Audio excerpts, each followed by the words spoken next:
Welcome, ladies and gentlemen, to another episode of the Speak On It podcast. I am your host, Big Mike.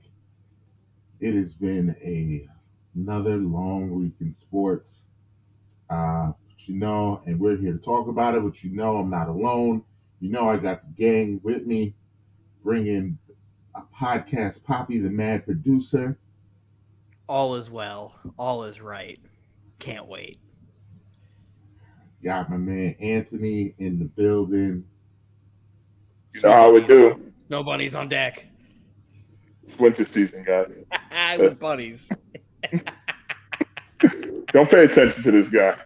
Pay attention to your name. And all the way from his mountaintop celebrating unbelievable Jet victory, Mr. Ross is in the building. Facts and stats is here. Thank you. Welcome, everybody.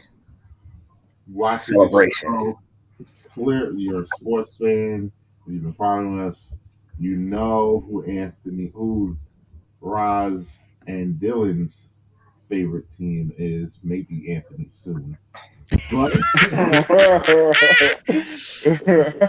if you watched, last week was all doom and gloom. The worst loss in Jets history. It's Zach Wilson's gotta go. All the jokes. And what do? They turn around and beat the number one team in the AFC. As I predicted. As Anthony predicted. You predicted, but you do it as a backhanded compliment. With you, there is always a but because you always predicted something, but then you're gonna get smacked. Did you not see Roz in the chat? Give me my credit. But Dylan always had to throw some. No. You're not doing that to me. You're not doing that to me, Anthony. I absolutely no. I was the first one. You are not doing that to me. The second that clock hit zero, I said I'm sorry. What was your comment after that, Dylan? Would you like me to recite that comment? Was it I'm sorry, but the Raiders still suck? Yes, the Raiders blew a 20-point lead and they still suck. Nah? Facts and stats. Hey. Hey. Definitely facts and stats. Hold on. I made a bet before the beginning of this year how the Jets would fare in the division. And so far, 3 games into the division, that bet is still alive. It is. I said they were going to split with the Bills, sweep the Dolphins, and get swept by the Patriots. So far, that bet is still alive with Good 3 thing more we games play to go. One more game against each team. You guys will get blasted in New England. Define blasted so I can hold you accountable for it. Listen, You guys will get. There's enough on that game already. There's enough on You guys will get blasted. You guys will definitely get blasted in Buffalo. The Miami game is the only one I'm not sure you guys. But that's crazy to me. That's what's right there is crazy to me. What makes you think you guys are going to go to Buffalo and win? The fact that we just beat Buffalo At home. Do you really think that matters, Anthony? Yes, it does. Bills have one of the best. Bills have one of the best home fields in the NFL. What are you talking They have a great home field. They have one of the best fan bases ever. But it's styles make fights, Anthony. Styles make fights. We saw it 2 times on Sunday. That styles make fights. You have to play specific type of football to beat these 2 teams. The Bills' defense is designed to beat the Chiefs. And vice versa. They are designed to stop high-flying offenses, and every team that they faced so far this year has tried to nickel and dime them to death through the passing game. And the same thing with the Chiefs. Everybody who's played the Chiefs has tried to beat them with the arm. Except you guys were running through them with Jacobs the first half, and then you just stopped. Well, we beat them with our arm, too. We were hitting some deep passes. Don't act like Adams didn't have a big game. I'm not saying Adams didn't have a big game, but the recipe was to ball control them and play defense, and you stopped doing the ball control part. Well, the defense was never there to begin with. But you get a lead, and then the next time you get the ball, you just run the clock out. Tennessee was in a game. He was doing the exact same thing. With a quarterback who couldn't complete a pass because they just ran the ball down the throat and sold out the pass. and still almost won a game. And still almost won. The Jets did not worry about the run game with the Bills at all. They sold out the pass. Besides one play where Diggs got 40 yards and not a single catch I in the think that second was it. half. After that, he didn't do He anything else had 90 yards the whole game. After this, 93 in the first half. He caught 40 on one corner, 40 on the other, and then the second half he got nothing. Yeah. At all. The Jets sold out in the pass because the Bills don't run the football. The Bills' best running back is Josh Allen. And it's not for a lack of effort too. They drafted Cook. They traded for Hines. Singletary's not a bum. They just don't run the ball. We don't, for some reason, I don't know what it is, because they're a copycat league. Because here's the thing, the Chiefs.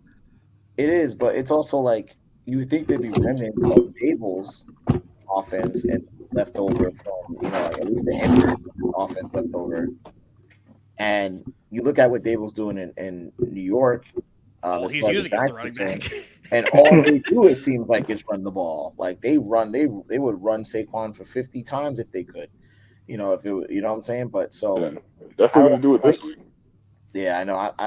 I don't quite get what's going on. I think it's a huge win. It's a huge win because it sets up some interesting implications for the AFC period, right? You have the Jets currently at the 5 seed, and that's kind of weird, right? Like, yeah, it would be a natural if the playoffs started. It's not like they're just in the playoffs. Can't wait. They're the number 5 seed with the potential to, possibly be in, depending on how, good they go and the run they go on, they can end up as high as the 2 seed, depending on how, this Josh Allen thing is managed with his injury. If Josh Allen is limited, then it runs through New York and it runs through Miami. The AFC East is a complete toss-up. It's a toss-up. So wait, so you guys think you're as good as Miami? I think we're as good as any team in football at this point. I didn't ask that. I said, do you guys think you're as good as Miami? Yes, I do. I do really think we're as good as Miami. I hope you're not basing it off that fluke win. No, I'm not off of fluke win. You play who's in front of you. What are you doing? We scored 40 points on Miami. So here's the problem. Tua doesn't play defense, Anthony. Yeah, and that was their problem. But he definitely does contribute to the offense. He does. He does. I'll give you that. But Tua didn't stop Breece Hall from having 200 yards from scrimmage. He definitely did it. Don't nobody have to worry about Breece Hall the second time around. I'll tell you that. We're taking low blows. Doesn't know how to worry about the Raiders. Shut up. So, the way this is going to work out, I think, is the Jets are definitely like Dylan said, it's a toss-up. At this point, there's only 2 divisions in football with teams that are either at 500 or above across the board. Sorry, everybody else, your division either is terrible or, your division winner is just skating right now with very little comp. But the AFC East and NFC East, surprisingly, the two divisions where everyone was thinking probably contained one 3 or 4 worst teams in football actually is flipped. They contain probably, I would say, almost all of them outside of maybe the Commanders. The Commanders are about to flip. I mean, but they'll push. They'll make a push. But the Commanders, they get Chase Young back. Oh my God! Yeah. But the Commanders, Chase Young is a difference maker, because he plays offense too, right? No, but he puts that offense in a good spot. To do real what? Good spot. To do what? To get 3, at least. And all you need is a couple of those stops that can put your offense's position to just put points on. Not when you have to deal with fucking Dallas and Philly. No. But again, you can still win your other games, and that's all you have to do. You can make a legitimate case that 7 out of the 8 teams have chances to make the playoffs, even though that's 7 from each division, basically. 7 out of the 8 teams in those 2 divisions are going to be down probably to the wire when it comes to their respective playoff seedings and playoff spots. And that's madness because how do you deal with that? As far as you get, that means that you get anybody, it seems like, from the AFC West, which we thought was going to be the most dynamic division in all of football. The AFC East is what we thought the AFC West was going to be. AFC West is a dumpster fire. Absolute dumpster fire. Outside Everybody the in that Chiefs. division, all their head coaches are Well, going to get fired. the Chargers. I wouldn't say the Chargers. They are the No, the Chargers Chargers- got fight in them. They got fight Chargers in are them. The Chargers are hurt. The That's their Chargers are in a problem. bad shape. They're in a bad spot. But they're still tough and through at 5-3. I mean, they have no choice, right? And Josh Palmer stepped it up.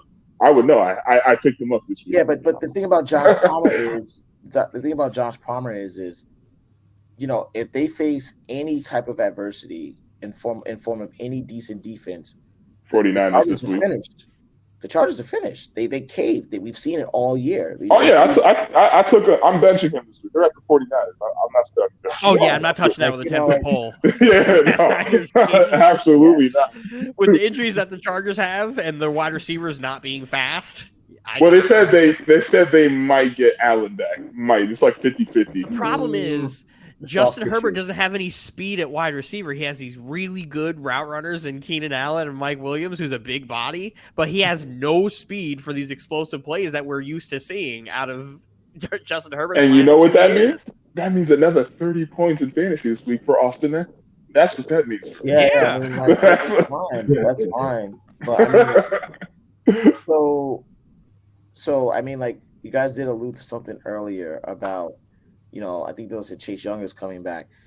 Here's where the Buffalo situation comes in for me, is that's going to be a completely different team come December 11th, right? You're talking about all their pieces come back and all the things that they set up. Trey White's going to be back. Poyer's going to be healthy. Hyde's going to be there.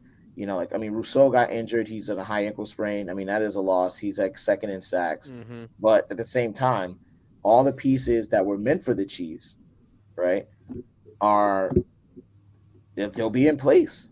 They'll be in place. But the problem is depending on how Buffalo actually falls and manages this Josh Allen situation, they may actually end up facing the Chiefs. If they really fall down and slide, they may end up facing the Chiefs in the first round.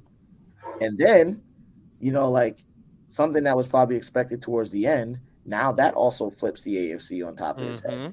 So, I mean, if the problem is you have to be able to run the ball on the Jets.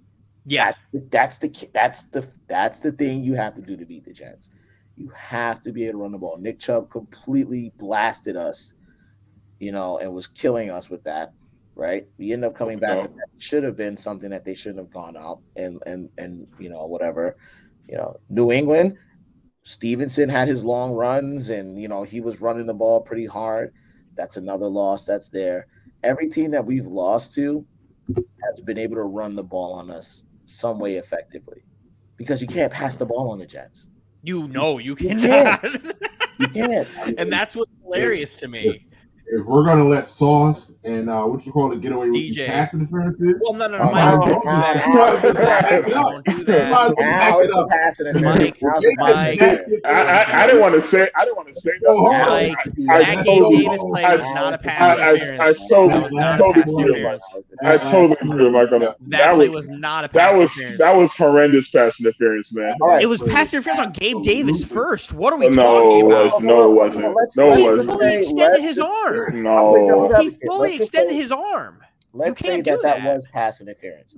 How many of the calls that have gone against the Jets this entire year? Oh gosh, so now we're doing that now? No, because over the course of all the pass interference calls and terrible pass interference calls that have gone across the league, period, we've seen some terrible calls by the referees across the entire league, sometimes within the same type of time span, because I feel like I go to red zone and I'm like flipping through, and all of a sudden I see some guy get a phantom roughing the passer penalty. I see someone getting a phantom hold call. I've seen a phantom hands to the face call. I've seen a bunch of terrible non-calls and PI calls, and we're going to harp on Josh Allen throwing a bomb for incredible at the end of the game in prevent defense, by the way, which happens all the time when they throw up a bomb, right?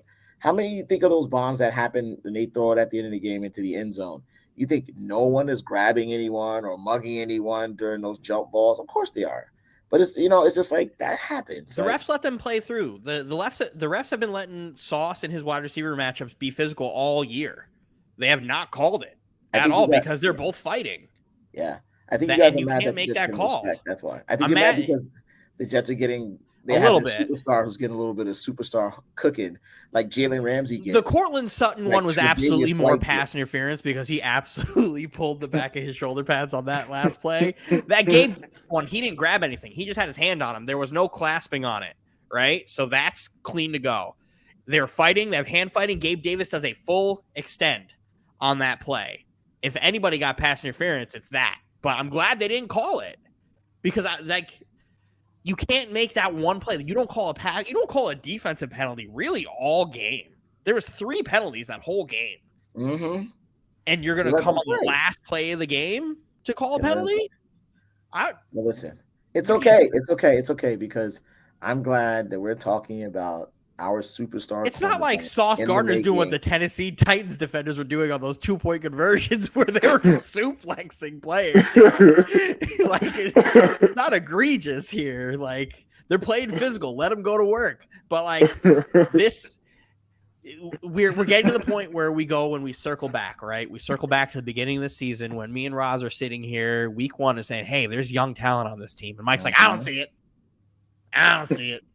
It's the greatest draft in franchise history. I don't see. We have the offensive rookie of the year through the first 7 games before or 6 7 games before he gets hurt. Mike, you can't even say he hasn't been because the guy who's literally second in rushing yards or second in yardage from scrimmage as of right now is still Breece Hall and he hasn't played in 3 weeks. So like you can't say he wasn't that. But he had one really big breakout game. No, he had 3 in a row. He had a bunch of them actually. He had 3 in a row. He had that Dolphins game where he had 200 yards from scrimmage. The Broncos game, he's about to go crazy. The Broncos game, he had 2 carries for 80 yards, and then he tore his 4 carries for 80 yards, and then he tore his ACL. So like he was on pace to keep it going. You have right now again. Say what you want about defensive rookie of the year. It's done. It's gonna be tough. It's gonna be close. That's done. I'm locking that. It's done. No. I thought it was over 3 weeks ago, but after watching what they did to Stephon Diggs, maybe that nobody was doing to Stephon Diggs. Like Sauce has a resume. Like he has a resume you cannot deny. But Woolen is really Woolen's playing really well, but his resume does not meet Sauce's. He has stats. He has great stats. Sauce also has stats, and he has a resume. No, but it's the Woodson versus Revis thing, right? Like, which one is valued more, the interceptions and the turnovers, or the game-winning plays and the resume? But Revis had basically, I think, the guy had not going over to him. Yeah, Sauce has guys trying him. That's the difference. I mean, we'll see. I just think it's not. It's like try him more and more for me now they're going to keep trying him. It looks like, and Salah's out there just like keep trying him. The kid's good. Well, there's no other choice, right? Because literally now the schedule shifted towards. I want to see him against Justin Jefferson. Yeah, like that's going to be a prolific offenses. I was trying to tell. I remember I was mentioning to you guys like. Now that the season is kind of shaping up and the talent's starting to rise and the cream of the crop is starting to come up, this is a very difficult schedule. The strength of schedule for this Jets 2022 team is going to look way different than we even expected by the time it rolls around. We're like week 10 because Justin Fields is getting better.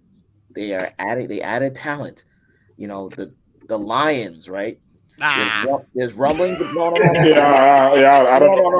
Listen. I'm not sure about that. We may or may not, right? That's a trap game. It's a trap game, right? We may or may not, right, get the best they can, but they have talent too.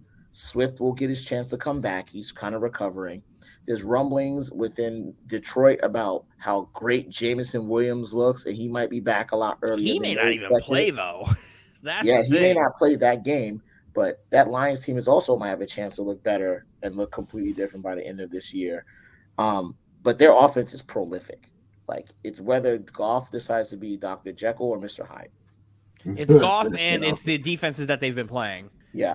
It's the defenses that they've been playing because Swift is also pretty awesome. Swift is really good, but the Lions have put up prolific numbers against defenses that haven't been great. Jamal Williams can run the ball, and if He there's can. going to be a way for them to beat the Jets, they can. They have the tools to run the ball. It's just they have to do that. They have Because to do it. if it gets to a point where it's like, hey, Sun Goddess has to beat us by on himself, like, what are you Yeah, gonna that's do? going to be rough. Right? And because they don't, it's not to have Hawkinson anymore. Yep. And tight end, it's quarterbacks who move and tight ends that kill us in the pass game. So it's like you took away that. You line that up, and like I said, Kirk Cousins can't move, but the Vikings should be The Vikings is a winnable game. It's a winnable game, but they run the football. So I will. I think the Vikings is a Yeah, bad Dalvin Cook is up there. Sheldon Rankins is a huge loss. I think people don't understand Massive how much loss. of an amazing player he's been this year after all the stuff that he was going through. I think he was one of the top rated PFF players this week. He had like a 94 rating, talking about all the players, and he's out for 4 to 6 weeks. But the good thing about it is we have depth, and it's just more reps for guys that will get a chance, like Clemens, like maybe kick JFM inside. The problem is I don't think JFM is as much of a run defender as Rankins is. Well, it depends on what they're using, because they've been using JFM on the edge on the 3-4 sets. You kick him inside, you put Clemens in there, and then I think that's the move you have to make there on passing situations. Obviously, JFM's already on the inside, and then you use more Huff and JJ. Yeah, the next 2 games is going to be the litmus test for me, right? Not only is it they have a chance to reach my vaunted 7-win threshold, and then it's like I'm activated. But I think these 2 coming up outside of the Buffalo one are going to be the two hardest stretch of games. This is going to be the hardest stretch of games that they're going to face right now in front of us. Potentially down the road, depending on how Fields is, we can argue whatever. But right now, you have the Vikings and you have the Patriots coming up. And honestly, if they happen to even split that, I mean, if word on the street is that Jet Viking game is a possible flex.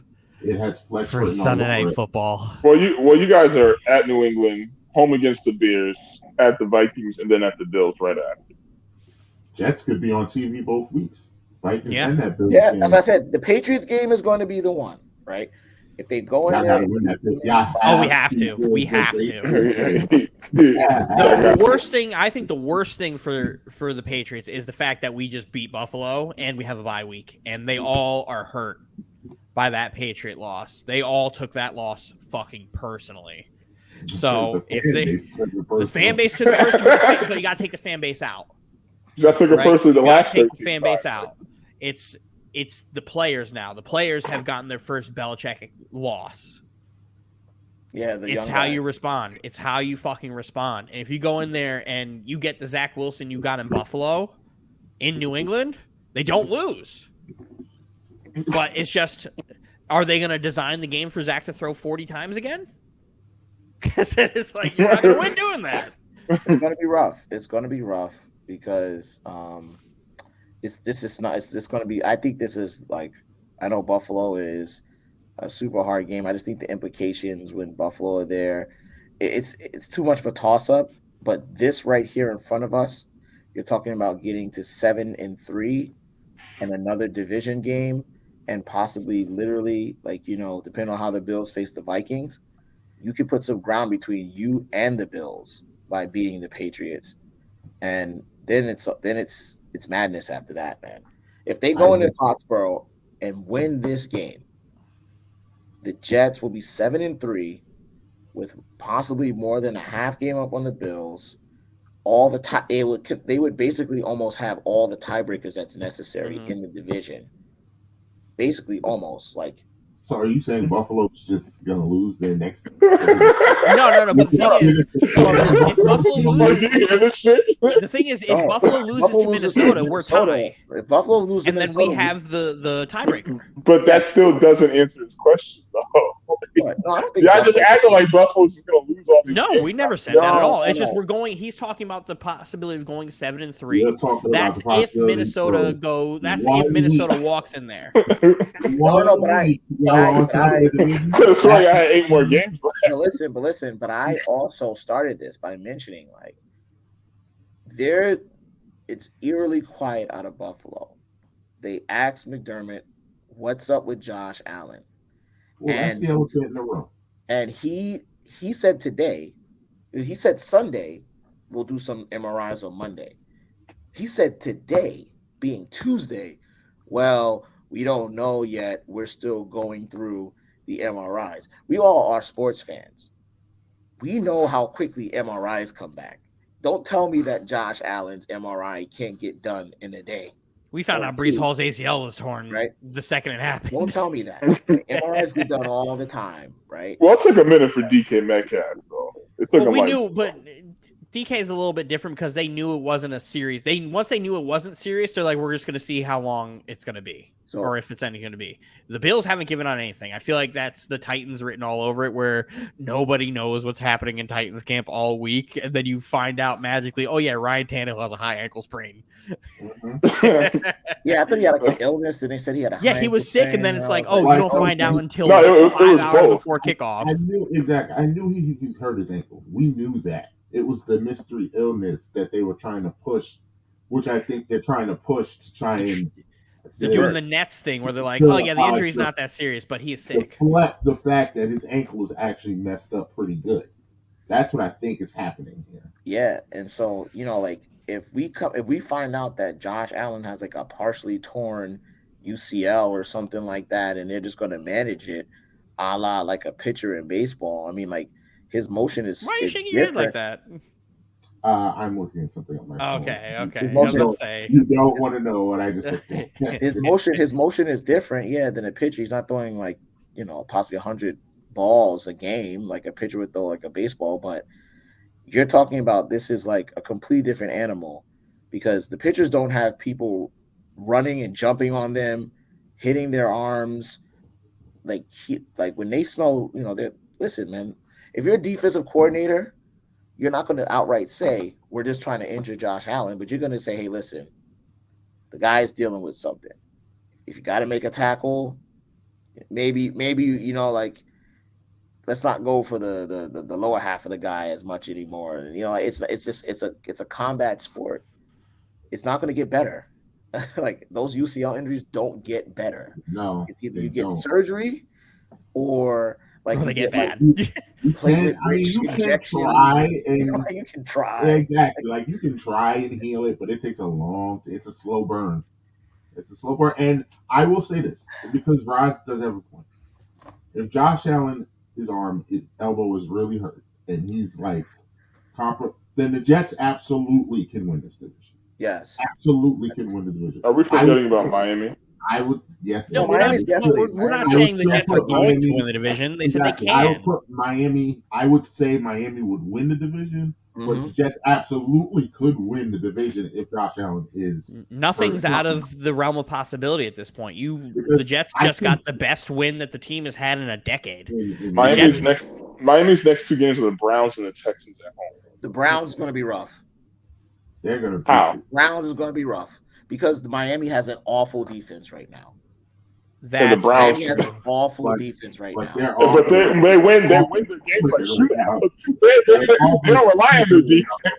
Yeah, but I want to make this very. But the Browns sickening wide receiver team. The Browns ball control. I'm about to say the Browns ball control is much better than the Bears, and the Bears almost beat them with Justin Fields having a historical game. So did the Ravens and the Lions. The Ravens ravened. Yeah. So the Lions lion then. The Lions also lion.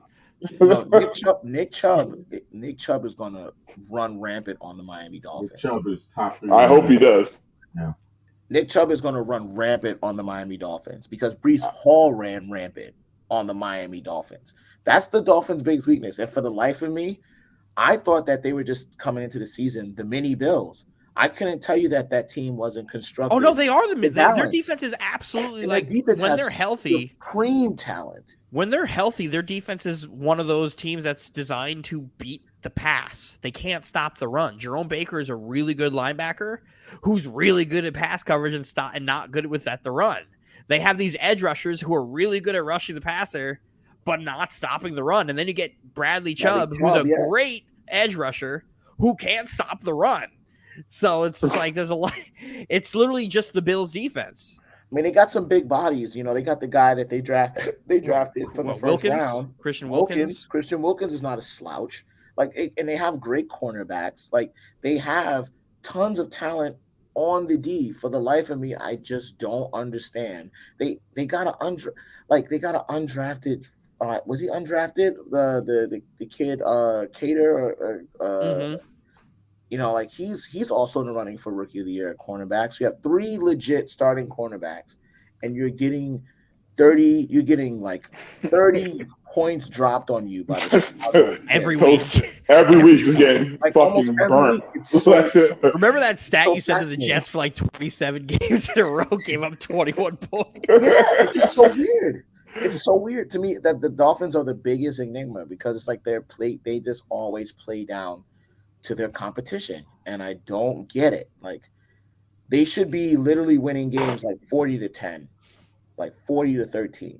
Like, there's no reason. Like, they just got Jeff Wilson. They got running. They're another team. Like, they're mini Bills. They suck at running the ball, which is crazy. It's not like they're not trying to get running backs, right? You can argue the quality that they want, but they just, Wolster looked good against us. Like, I don't get it. I don't know. But you're right, and I'm not going to sit here and say that the Jets are going to run away with the division, whether Buffalo and Josh Allen have injury issues or not. I'm just saying that the Jets have a legitimate chance, and they have the formula. We're in the mix. They're in the mix. Yeah, as much chance to make the playoffs. I can't, and rightfully so. New England's not in this conversation. Their offense is not there. Just for lack of a better term. It's bad. Like, yeah, they're winning with their defense, but if you look at the teams they won with their defense, they don't have a lot of quality wins.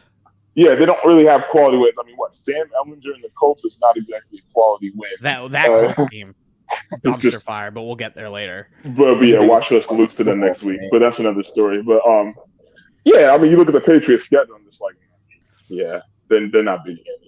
The Patriots have the AFC North coming up for them. Yeah, they North.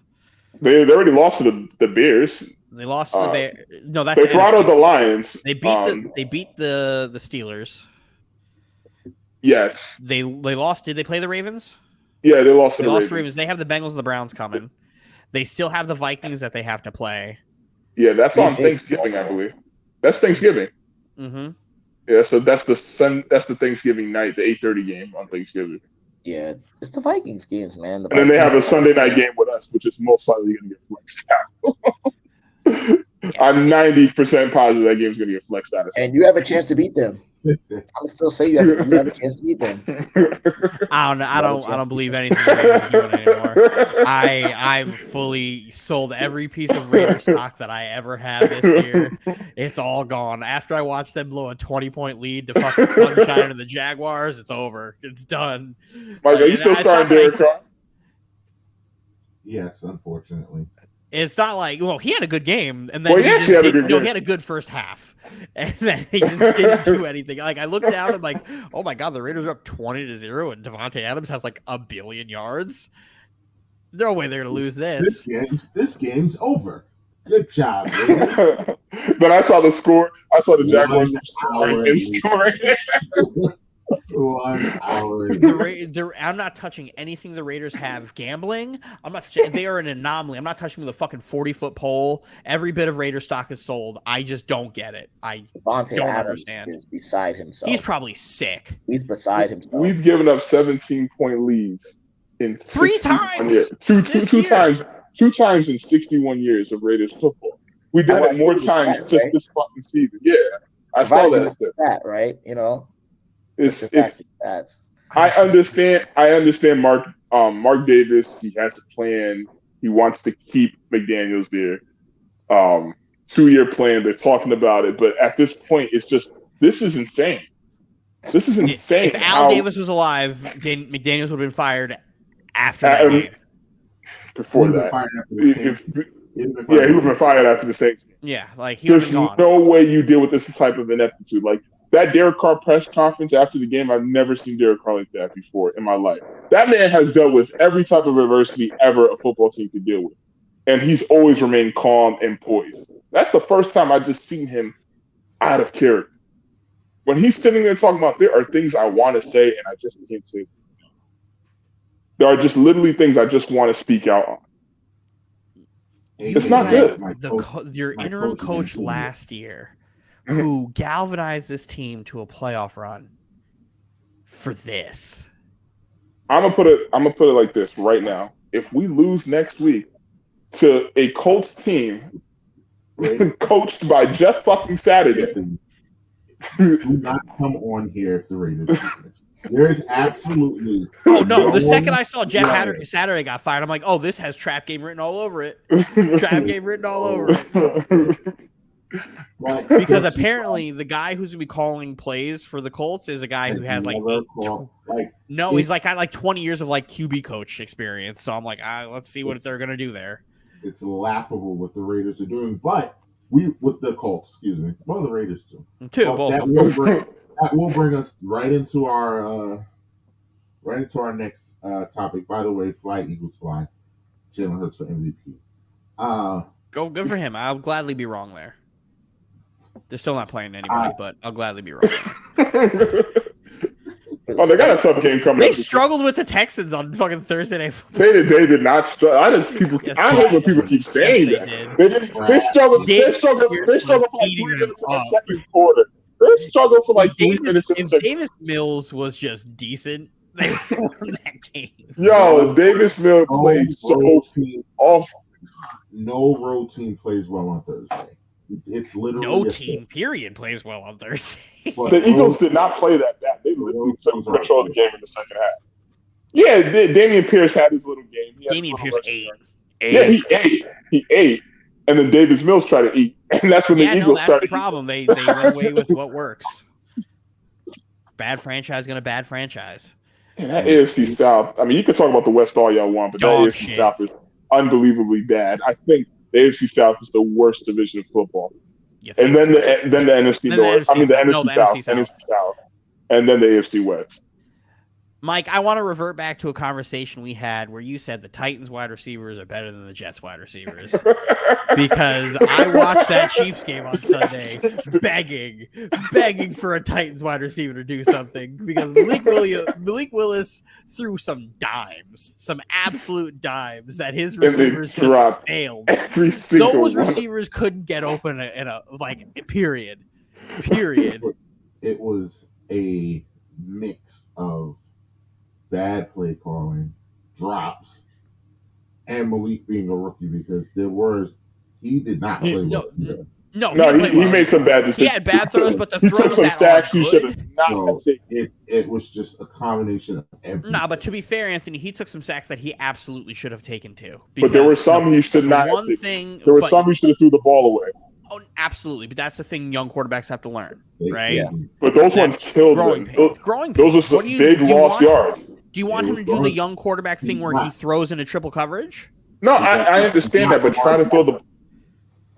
He did as well as you could ask him to with what was provided. No, I agree. I'm not blaming anything on him. That's why I understand why Titans fans are ripping on him. Any Titans fan who's shitting on Malik Willis is wrong because they were ripping on him out. He wasn't great, but then the opportunities that he had where he made a good play, the receivers couldn't help him.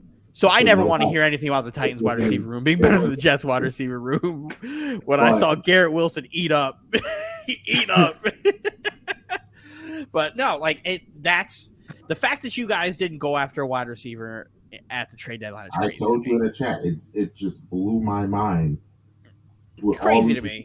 You guys legitimately I was being nice in where I had the Titans wide receiver ranking room before 3 weeks ago, and then I watched a bunch of Titans football. I'm like, oh no, this is currently the worst wide receiver room I think I've ever seen.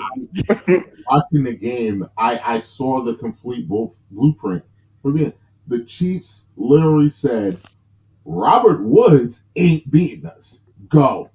And I think every team says that. The problem is Robert Woods doesn't beat anybody. To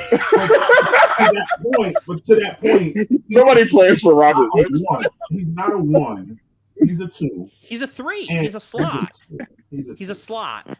That's what he is. He's a killer slot. But to my point, he wouldn't be able to beat you by himself anyway. So when you give him that extra coverage, you can completely remove him from the offense. You can take him out of the game, and there was just, I mean, they played Doesn't take a lot. so bad. Played so bad. And like I said, they played bad.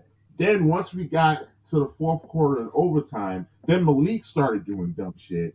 And then in overtime, the offensive line said, we quit.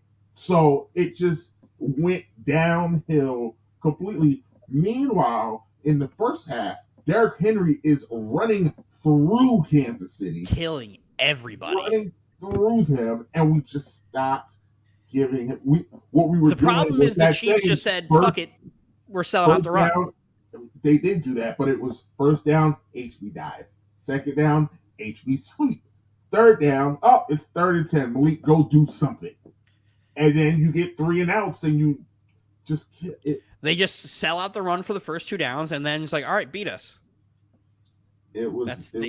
You guys played both teams played a similar frustrating. game plan where they're like, we're selling out on the one thing you're going to do to beat us, and then hope you can't beat us with the thing you're not good at. But then the Chiefs were like, yo, we're just going to let Pat Mahomes run. Yeah, that drive was crazy. All of that we just said, at the end of the day, it just came down to Patrick Mahomes saying, all right, well, if nobody wants to win, I'll win. How about that? Yeah, I'll just win. He just does that thing where he's just the best quarterback in football. He's the best quarterback in football. He just around and said, all right, that's enough. That's enough. The fact is, like the Chiefs had terrible play calling in that game too. I'm like, I called out in the third quarter. I'm like, why are they not doing anything short? Like they're just trying to throw deep the whole game. We forced them into a lot of stuff. But the Titans did a wonderful job on Kelsey. That Titans defense you played tough. tough. And yell at me about the yards all you want, Dylan. Your defense played tough. Yeah. They did, but that doesn't help your ranking. So bad. I feel so bad. I came away from the game like the ranking is going to suck from this, but that looked like the team. The problem is the good defense that you guys played against the Texans, because they are dog shit, where you allowed like less than like 200 yards, like 150 yards, immediately goes to shit now because you allowed literally 500 yards against the Chiefs.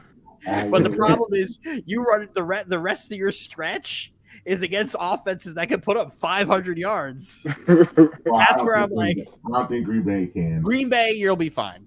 Unless they're like, you guys will definitely be fine against Denver. I don't think Denver can. So. Who knows? Maybe one of those teams will figure it out. Denver's not putting up 500 points. Denver is not putting up 500 yards, but Green they Bay is going to get steamrolled. I don't know what's going to happen because I don't know. We're reaching that point where I think Green Bay actually might not. No, Aaron Rodgers stinks. Like I'm stamping this right now. Yeah. After what I saw, that's Aaron reaching. Rodgers That's is washed. That's reaching. Worst game. That was the worst game I've seen Aaron Rodgers play. I can't even blame the wide receivers for that game that he played. He was terrible. He was bad. The talent on his team is but like he's like normally every other game to this point I've been like, yo, Aaron Rodgers needs some help. And then I watched this game and I was like, he's bad. This is on him. He played a terrible game. He lost that game. He made some bad passes. Because he's pressing. He's pressing. That's why. He's trying to overcompensate for these trash receivers that he has. And it just makes him look terrible. And it makes him, he's doing stuff he would never do. He looks washed, and that's bad. I don't know. I think I would say washed, though. I would say washed. I've seen, he won't be on that team next year. I can see that. We've seen, he'll probably be in Indianapolis because Jim Irsay and them love getting washed quarterbacks to go quarterback their team. Yeah. You're absolutely right. Yeah, it might be. I just feel like, having a team that recently just had like barely any legit talent at wide receiver. I know how bad that can change the whole trajectory and perception of your quarterback. It's tough, man. Aaron Rodgers, the Green Bay Packers basically told him, well, you got all our money. Everything else, was supposed to go to this to that. So you got all our money. So here we are. Like, you got to make it happen. And I think I think they sabotaged Aaron Rodgers in a manner because it's like, yeah, you gave him a lot of money, right? So what? Doesn't mean you just like say, well, we're not going to do anything else about it. Like, we're never going to draft you a first round wide receiver. Yeah, I mean, Christian Watson is like, he's Ever. good. He has potential. Watson's 3 years away But, from being playable. Yeah, we all knew he was like one of the most raw. He was like the Trey Lance of wide receivers. Yeah. Right? Like it's like you can see everything that's needed to be a great wide receiver. But he's a guy who would have been great if he got to spend a year or two with Devontae Adams. Oh yeah, I mean, if Devontae Adams stayed on that team, then we're talking completely different. This is a completely different team. It's that big. It means that much because Aaron Rodgers is that good. And the only way we can actually see him being terrible is if he had a team that's literally stripped to the bone, like to the bone offensively. Like It's the same thing. And they just don't use their running backs. They just don't use their running backs. Don't, which is also baffling because they have a really good running back. Hey, Mike, remember when I told you that Matt LaFleur was the offensive coordinator of the 29 ranked Titans offense the year he got hired in Green Bay, and he was actively hiding Derrick Henry behind Deion Lewis and DeMarco Murray for 4 years before he started using them? Yeah. But to be fair, DeMarco, when we got DeMarco was fine, but there was no reason Derrick Henry was sitting behind Deion Lewis. No reason Derrick Henry was sitting behind Deion Lewis. But that's because Matt LaFleur is a fucking idiot.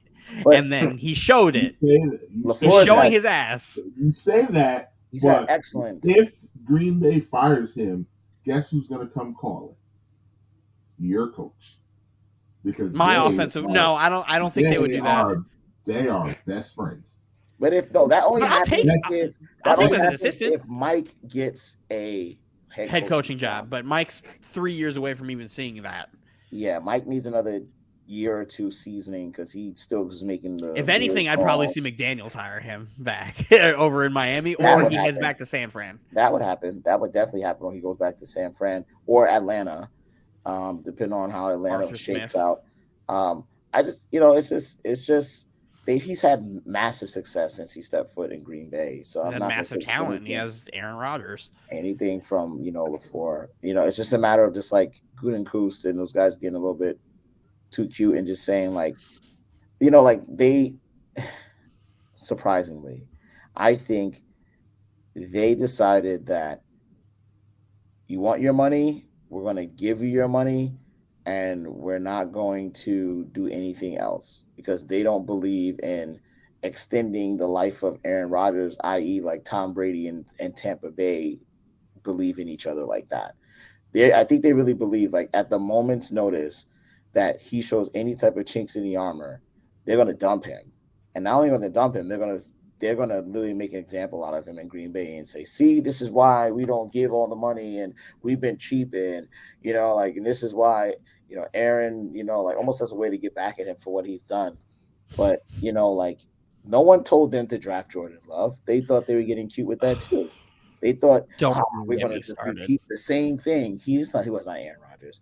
And Jordan Love is awful because Jordan Love terrible, awful, probably the greatest situation as far as like a quarterback to learn. You want to talk about what people thought was the recipe? And they reached on Jordan Love too. Yeah. They reached on Jordan Love because he would have been there around 3. I really believe he would have been there around 3. Let the recipe, right? Have the quarterback watch of a Hall of Famer and, have him coach him up with a great offensive coordinator. And Jordan Love out of nowhere comes out and they watch a practice in year 3 in the preseason. And they're like, oh, he's Hackenberg. All right, cool. They're like, let's go $50 million to Aaron Rodgers every year. Like that. Think of do $50 million almost at Aaron Rodgers just so Jordan Love could not play. There's no teams, even if Jordan Love was awful, I can't think of any team that wouldn't at least try to let him see the field unless he's Hackenberg-esque, right? That's what the Jets did. They couldn't. He was so bad they couldn't let him see the field. The Packers are saying he's so bad we can't let him see the field. We have to let his contract expire. We just let him go off what he does. But I think they're going to trade him. Who's going to trade for Jordan Love? Yeah, who's going to want Jordan Love? The New Orleans Saints. No way. I think actually I can see that. I can see that. I think he's the reason why you would do it. No trade. Here's how I say it. None. Well, the Saints are $65 million under the cap next year. Sign him maybe. You don't think they're gonna need to unload a bad contract? No, sign him maybe, but because I think Aaron Rodgers is gone next year. I think Aaron Rodgers is in Indy.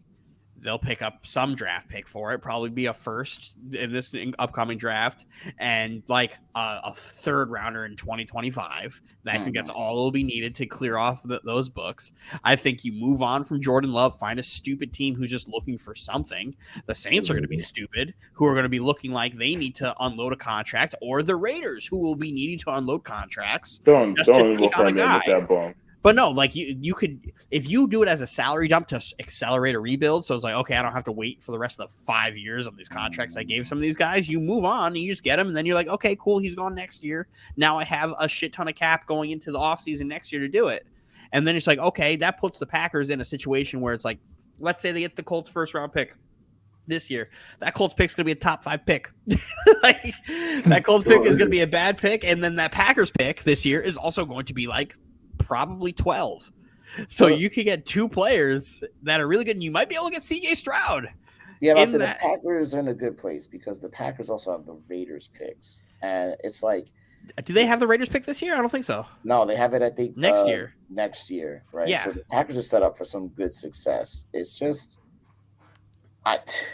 it's like the Packers are going to be the Jets in like 2 years. Yeah, the Packers need to get rid of one of those running backs. If there's any opportunity for them to recoup anything. Oh, AJ Dillon's gone. They already put money in Aaron. Yeah, they just signed Aaron Jones, right? They have to get rid of one of those dudes, and it's just that simple.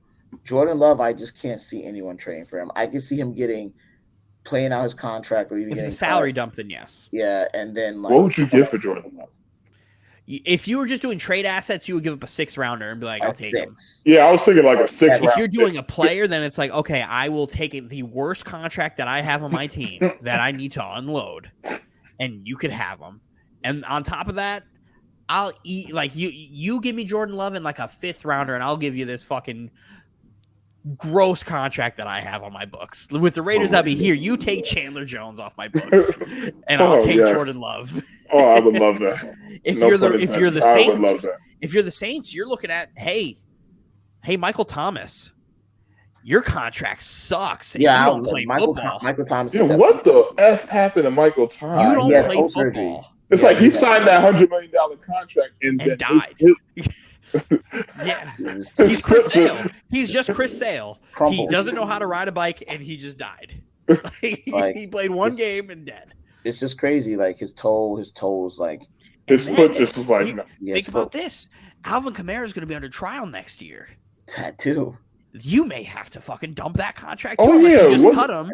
What didn't they have his ass on video just beating the shit out of somebody? Oh yeah, that is going to be going into trial in the off season. Yeah, he's FUC. So he's probably going to jail, and the Saints can just waive his contract and not have to pay him a dime. Yeah, and we'll probably pick his ass up. Kamara's contract off the books, and then you have Michael Thomas's contract off the books.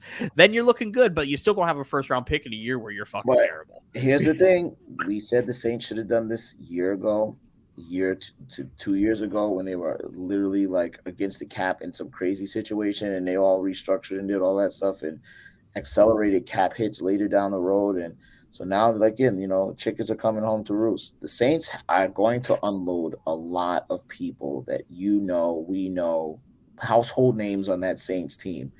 Marshawn Lattimore. Marshawn Lattimore is going to be gone. Don't be surprised. Cam Hayward's probably going to retire. Cam Hayward. Don't be surprised if they find a way to. Cam Jordan. I'm sorry, Cam Jordan.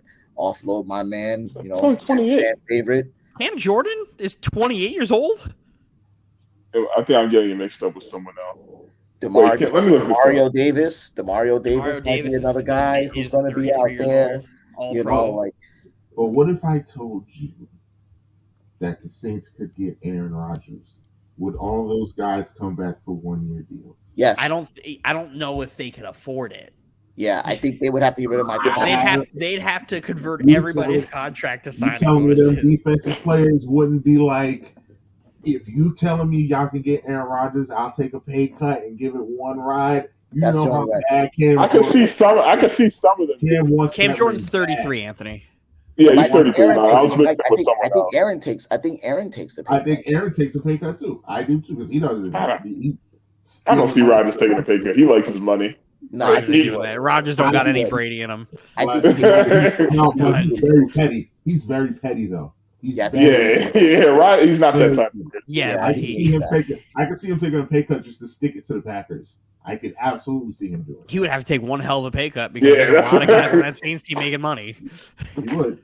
NFC South's pretty awful too. How So I much think he would guaranteed see money him does Rodgers do have? that. Isn't it like 80% of that contract's guaranteed? It's, Yeah. it's like 150, 130 or something. I think Something they still owe crazy. him like $60-70 million. I think they still owe him a lot, of money. Yeah, But, so I think I okay, can see Russ. the Saints doing that. I can see the Saints doing that. That's a good point. The That's Saints absolutely a and good the point. Colts are the two teams to me. It's like, well, and honestly, I think I Sean Payton wouldn't comes back for take the that. Giants off that list either. Because the Giants are a team who need to clean up, who are in the works of cleaning up some cap too, and they got a contract at a wide receiver who they hate, in Kenny Golladay.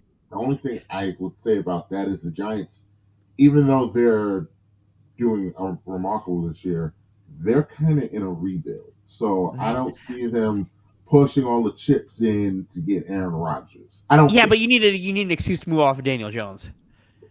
And if you could move off of Daniel Jones, because you're at that point where you have to franchise tag him, and that franchise tag's like $30 million. So you're at the point you're like, do you want to pay Daniel Jones $30 million to be Daniel Jones, or do you want to bring in Aaron Rodgers with a great offensive coach and try to make a run with this young group? And then it's like if Aaron Rodgers retires after, okay, you go and find the replacement. But I like what Daniel Jones been doing. I don't think. they Yeah, should but just- you can't pay Daniel Jones off of 1 year. Then give him a team friendly quarterback deal. Give him a Why short would term he team take friendly it? If I'm Because Daniel he- Jones, why would I take that? because Franchise- he's not that good. Somebody will pay him Franchise. more. Somebody will pay him more. Who's gonna pay? What kind of contract is a desperate ass team gonna give Daniel Jones? I mean, the Colts will give Daniel Jones. Colts will give something. Daniel Jones whatever he wants. Like, Are you serious? The Colts? Texans will give Daniel Jones Absolutely. something. You know, But but There's going to be a team that will pay Daniel Jones like $30 million. Oh my Listen, don't be god! surprised if Not 30 Washington million. The doesn't Panthers give will him- give Daniel Jones The something. Oh, you think Washington's gonna move on from Wentz? Yeah. Have you Absolutely. watched Wentz this year, Anthony? How I'm dare you saying, ask that question? I'm saying because we all know How what Jim dare Irsay you is, but disrespect the great Daniel Jones? Taylor Heineke ain't got no fucking arm. First off, he's okay. Yeah, but Taylor Heineke's the heart and soul of that Washington Commanders That's the only team. thing. He's the heart and soul of that team. You know how bad it is to stay safe on that. You know how Hey, man, wrong that sounds. Taylor Heineke almost beat Tom Brady in the playoffs 2 years ago. Listen, Oh god, people are still talking about this shit. Heineke's got Ryan Fitzpatrick written all over it. And guess what? They have I another see quarterback that. there that hasn't even played yet, who actually is solid. So, in Sam Howell, North Carolina. He's He's solid. actually not too shabby. He's solid. He's actually not too shabby. He's He solid. can't get on the field over Heineke. I'm not worried about him. Well, because if Heineke has anything, he's got some pull in that locker room because of how well he always plays when he plays football, man. How do you do? Yeah, I can see the Lions signing him too. I could also see. Yeah, Wow. Daniel Jones will have a market. Daniel Jones will Dan have a Campbell. That's market. Dan Campbell all over it too. For $30 million a year for No, I Daniel. don't That's know the about that, franchise no. tag, I Anthony. don't know That's about gonna be the that, no. minimum he's gonna get. I don't think they franchise him. No, I know that's No, No. they're not. gonna let him walk. I know that's crazy, but that's what he's gonna get. No, but look to the Giants to trade up if they have. Hey, opportunity. if Kyler Murray's getting $230 million, then it doesn't sound that far The fetched. problem with not Kyler funny. Murray is I'll say he's this, yeah, 5'8". That's really If Kyler Murray was my height, if he was 6'3", oh, he'd be running this league right now. because Kyler Murray is actually really fucking good. The problem is he has to escape the pocket every single time because he can't see. And I'm gonna let you know. The- I'll let you know a little secret. His coach isn't that good. His coach also is dog shit. Yeah. And he also didn't have DeAndre Hopkins for the first 6 games it's of the amazing season. how that offense looks way different with DeAndre Hopkins out there. Mhm. We're talking about I Cliff, mean- but Cliff was singing his praises not too long ago. Everybody was saying Cliff is Fuck the next Cliff. one up. Fuck Cliff. Cliff is the next one up. Kingsbury's terrible. I'm mad at Kingsbury because I picked the Cardinals win that division and they're making me look like an idiot. But I thought Cliff Kingsbury was a terrible hire when he got It hired. was a terrible hire. And you know what? Here's another one. We need to get into this because we need to get into this because I don't know when James is coming. So let's get it because the Let's go get it. Let's go get it. The NFL's on some shit right now. I wouldn't even say this is the NFL. This is Jim Irsay. Jim Irsay's on some shit right now. I mean, So they fired Frank Wright. Is it right? Is that how you pronounce it? Right. Yeah, Frank Wright. Yeah, Frank Wright. He got fired. That's what it is. Deservedly so. Yeah. He was terrible. I don't know if I would have fired him mid-season, but he definitely deserved. You got to make noise. You got to do something. Because, as I stated many times preseason, everyone was picking this Colts team to do this and to do that. But before you continue, the reason is they're not my Super Bowl pick. But no, I'm not saying anybody in the pod. I'm saying in the media. No, that was the Colts have a lot of talent, and that's what's terrible. The Colts Boy, did have that a blow lot up of in my talent face. on that team, and they are underperforming so But badly. they look so good on paper. I was just like, yo, So much talent. They have a good receiving room. They have a good running back room. Their defense is very good. Yeah, it's just they're good Shaq Leonard. Shaq Leonard hasn't played football until this week. He's played as much football as freaking Jonathan Taylor. Like, they both haven't seen the goddamn field, man. Exactly. And like, Listen, not having Shaq Leonard is tough because he's one of, if not the best linebacker in football. Yeah. And that makes a massive difference. Top Mike, five. He's up there. Mike, He's that's up why I said top five. that's why I said one of, if not the best. And there's a very big argument with him and Roquan and all those That other guy in guys. Baltimore is the best linebacker in football. Yeah, again, that guy is the one of, that's if one. not the best. I wouldn't say he's the best. I like Roquan a lot. Who's better than Roquan? I think Roquan is not that good in the pass game. I think Roquan is actually pretty good in the run game. I think Fred Warner is better than him. Fred Warner is the best linebacker in football. Absolutely. Absolutely. I think Fred Warner is the best. He's nasty. Yeah, Fred he's Warner nasty. is absolutely the best complete linebacker linebacker in football. Yeah. Complete linebacker. I'm not going to hold him. Or Micah Parsons. Yeah, Ooh. I don't know. Out him. But Michael Parsons. Is he a linebacker? He's a lineman. I don't know. Micah Parsons is the only player, if you look at any of these gambling sites, that is a legitimate favorite to win an award. He is minus like 120 to win Defensive Player of the Year. He's the only. He can play slot cornerback too. I'm convinced. Oh yeah, absolutely. He can't. Absolutely. He's just a defensive weapon. It's like, where do we need him to go today? You need him to rush the passer? Sure. You need him to go cover a wide receiver? Sure. Yeah. You need him to go cover a tight end? Sure. Running back, whatever. Who cares? If we're crazy making part Michael about Parsons a Parsons- linebacker, that's number one right there. Out on the outside, opposite Trayvon Diggs playing corner? Absolutely. If you need him in a pinch, just why not line him Put him up right on the there. outside? Put him right there. Put him punt returner. Put him as your kicker. He could do that too. If you drop him on the field realistically, anyway, like if you just see Micah Parsons lined up like in one of Anywhere, those amoeba you're like, what the defenses, fuck? You know, in your own offense, you really actually have no idea what he's about to do. You just None. really don't know. You're just going to be like, I'm going to earn the side of caution. He's probably going to try to sack me. That's the only thing that. And then he picks you off. But then everything else, if he does anything else, you're just like, well, I mean, coach, what do you want me to do? I don't know what he's supposed to do. He forces the incomplete pass and he starts doing the seatbelt celebration that everybody's doing. Yeah. Strapped up. Yeah, he's just a monster. He's different. It's just Yeah, like he's it's just. Of course, the Cowboys drafted him. Like, of course, the Cowboys drafted him. And the Cowboys only drafted him to be petty. They only drafted him to be petty. They jumped in front of everybody else. They jumped in front of the Eagles. I'm surprised. Like, they jumped in front of the Giants. Good And the God, Giants if had he to was move on the back. Eagles- If he was on the Eagles right now, good. Oh my Good land. God. Good God. Oh, If he my was God. on the Giants, it'd be insufferable. I don't even want to even deal with him being in MetLife and having to hear about him every single day. I don't want to hear about that. So, like, I'm It's just bad enough he's on the Cowboys. bad enough he's on America's team. Fine, whatever. Let it be. Let it happen. It's things like that happen to those teams. It just seems like it happens to those teams all the time. They get those guys, but He gonna get a bag. He gonna get a mean bag. he's going to reset the market. You talking about reset the He market. is the market. He is the market. You hand him a blank check. Speaking of the market, what do you think about Lamar? What do you think is gonna happen with Lamar after this season? He ain't getting the contract he wants. I don't know. Dylan. He's unrestricted free agent, right? Yeah, Yes. but he's going to They're get gonna franchise franchise tagged, him. and he's Yeah. going to demand a trade.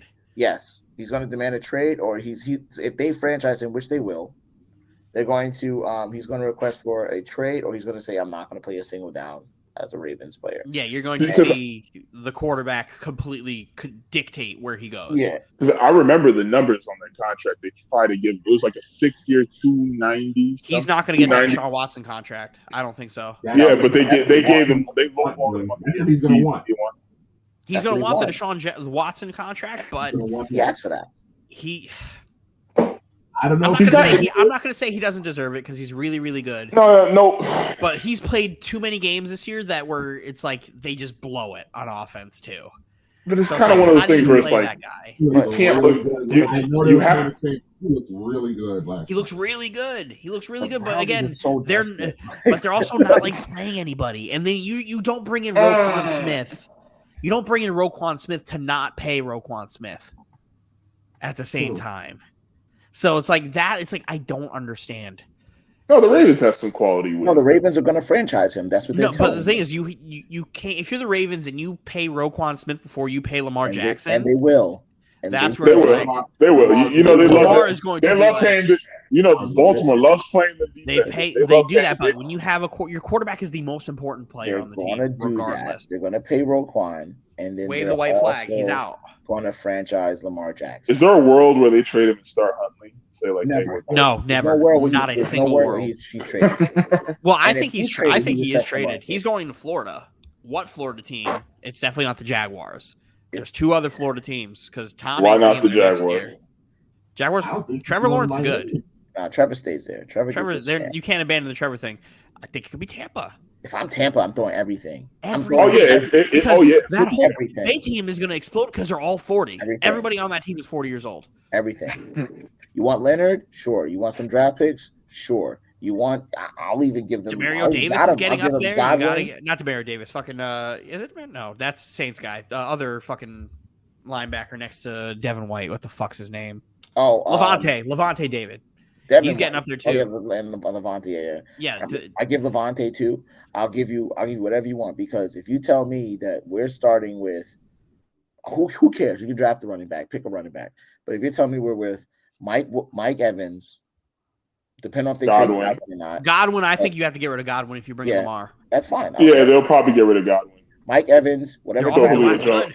You throw Julio Jones in there too. Julio's done. Nobody's wanting him. He's a free agent. He's Julio's washed. done. Wow. Whatever He's washed. drafted or signed wide receiver that comes out, right?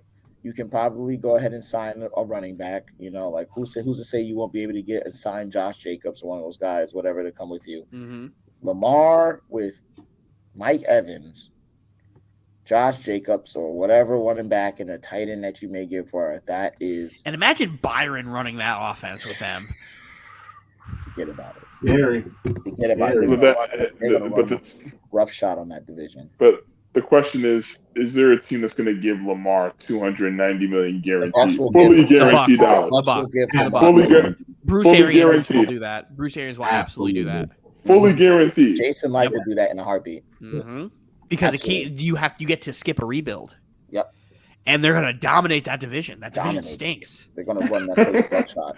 They Yeah, run that listen, division for the that next 10 division. years. Listen, and I'm gonna tell you this, Anthony. Carolina would give him that money too.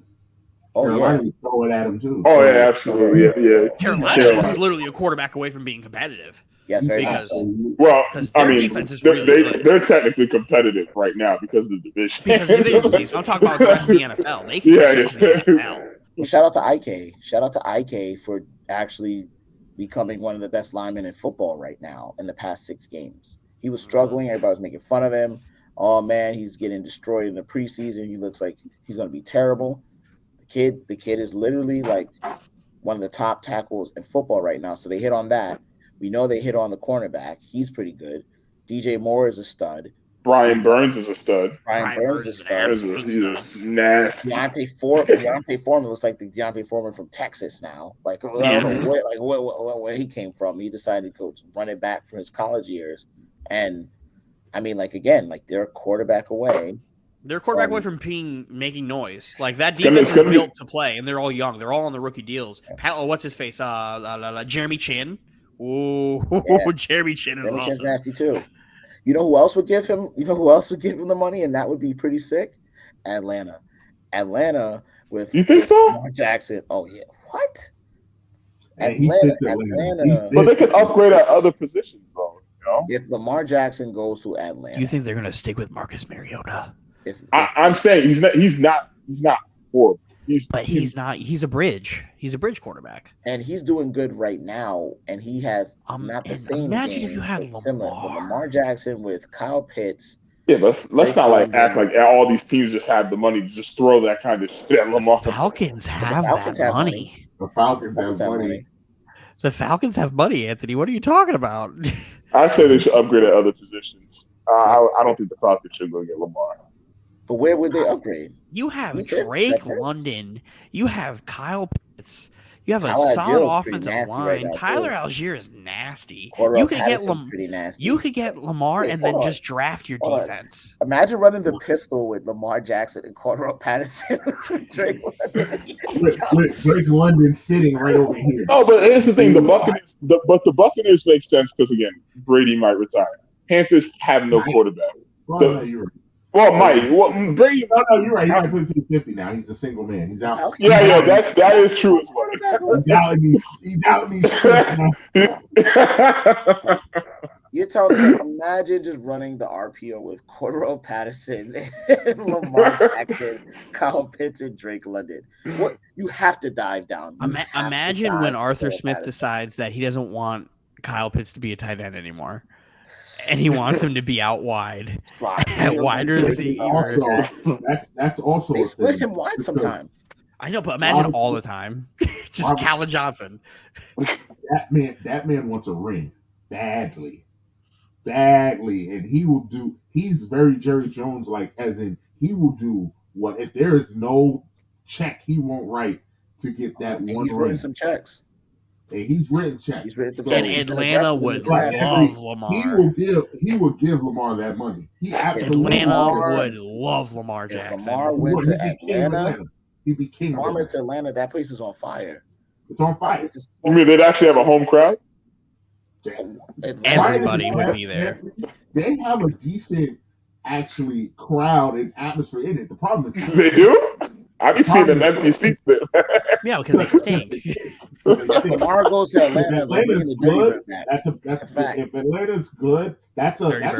home court because you see what the Saints are when they're even remotely good.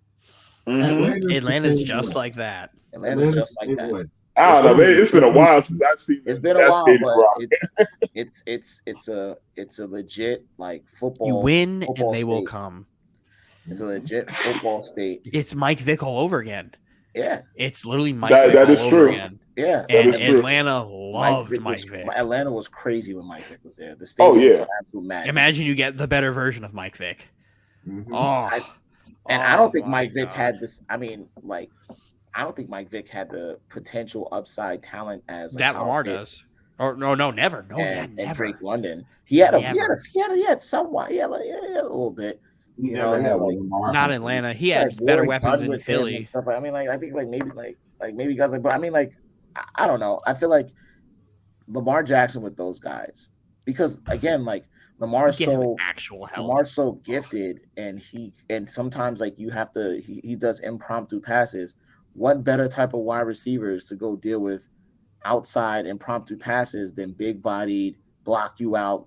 You know, like. I mean, like it's just I don't even want to even imagine that. But if I I'm do. Atlanta, That means he's not in Miami. yeah, that means that too. If I'm in Atlanta, Atlanta has to come knocking at the door. They have to kick the tires they have to. Yeah. And Gotta they have stay to offer relevant. everything. If I was Atlanta, I'm throwing everything at Lamar. I'm throwing everything at Lamar. I'm saying, listen, man, like you can have our picks for the next 4 years if you want. I don't care. Like they're all going to be worth the 20. They're all going to be in the 20s once he lands on that. To be Once he honest with gets you, off that, I would. That's not a bad. I would probably throw if I was Atlanta. I might do that. I would. But let's I would. The Colts stink. How is that? That's the transition. The Colts stink. They're dealing with my catchphrase. bad franchises do bad franchises. Yep, could have happened to a better franchise because I have a bad taste in my mouth for dealing with Ballard after the whole Sam Darnold fiasco, and all I heard from Colts fans was you got fleeced to the end of the world, and they're right, they did fleece the hell out of us for the Sam Darnold trade, but now like they can't find a quarterback, and this is just because they don't even believe in the fact that they can develop a quarterback. That's the only thing I can think of because the Colts literally have gone to the well of washed up quarterbacks. Like somehow we're all missing something. Like just draft a quarterback guy. Like I know Andrew Luck like Draft owns one. you a little bit, but I mean like you gotta Squandered get somebody in generational there. talent. Yeah, like you can't like but that's also what they deserve too, because they were blatantly throwing games for Andrew Luck. So I'm like, whatever. Like you did all that and then you left him out to get like destroyed without a line. And like you killed his love for football. Yeah, you destroyed his love for football, right? Now like, he's just some weirdo with a fucking thick mustache. yeah, like you're like, holy crap, I saw Andrew He, Luck at Comic-Con. he looks like a happy weirdo. You know, like he looks more happy because he doesn't get like bludgeoned to death, you know, like by just guys just not blocking and him having to like Andrew Luck was crazy, but you know, Quentin Nelson is not there, so I have to also say they are decimated Generational by lineman, by the way. You know, Quinn Nelson is a nasty left guard. So, he's nasty. The Colts, not to cut you off, Ross, but the Colts fired their coach. Mm-hmm. Like I said, it kind of caught me by surprise a little bit. But this was left field. ESPN's own. I was watching Jeff Saturday before that happened. I thought it was a joke. Saturday. That was a joke. Literally off the street as the head coach, interim or not, is the wildest. Dylan put it in the chat. So weird. I have never seen anything like this in my life. I've never seen this. He doesn't have a shred of coaching experience, assistant coaching experience, front office experience. Nothing. He has a little high school football experience, and he was an advisor for the Colts. Let me just tell you guys that I don't know if you saw the press conference. Jim, I read a bunch of the quotes, and I'm like, this is bad. One of the most bizarre answers, and I'm going to give you some of my favorite snippets. One being the most, and this would definitely resonate with you guys because this is literally what I've been standing on forever, and this is crazy. He said, when I hired Tony Dungy, it was done very methodical. Tony Dungy, you operate like the CIA. It's very analytical. It's very unemotional. It's very methodical with in-depth experience and knowledge, and you're trying to get a feel for what's right. Then I wanted a winning coach, a winning playoff coach, a winning coach that was proven to come in with our franchise. Stop. Tony Dungy won a Super Bowl with the Indianapolis Colts using the same analytical, methodical approach that he's referring to. I will continue. Now, I'm glad that he doesn't have any NFL experience. This quote is so bad. I'm glad he hasn't learned the fear that's in this league because it's tough for all of our coaches. They're all afraid. They go to analytics. Listen, go to analytics, and it gets difficult. I mean, he doesn't have it all. He doesn't have that fear, and there was no other candidate. Let's unpack this a little bit. Is there anything to unpack? I'm going to take this one because I am Mr. Facts and Stats, by the way. Oh, let's hear and said, analytics, methodical thinking got him one of the greatest coaches of all time to sign with him, to play for him, to initially reverse the course of his entire franchise.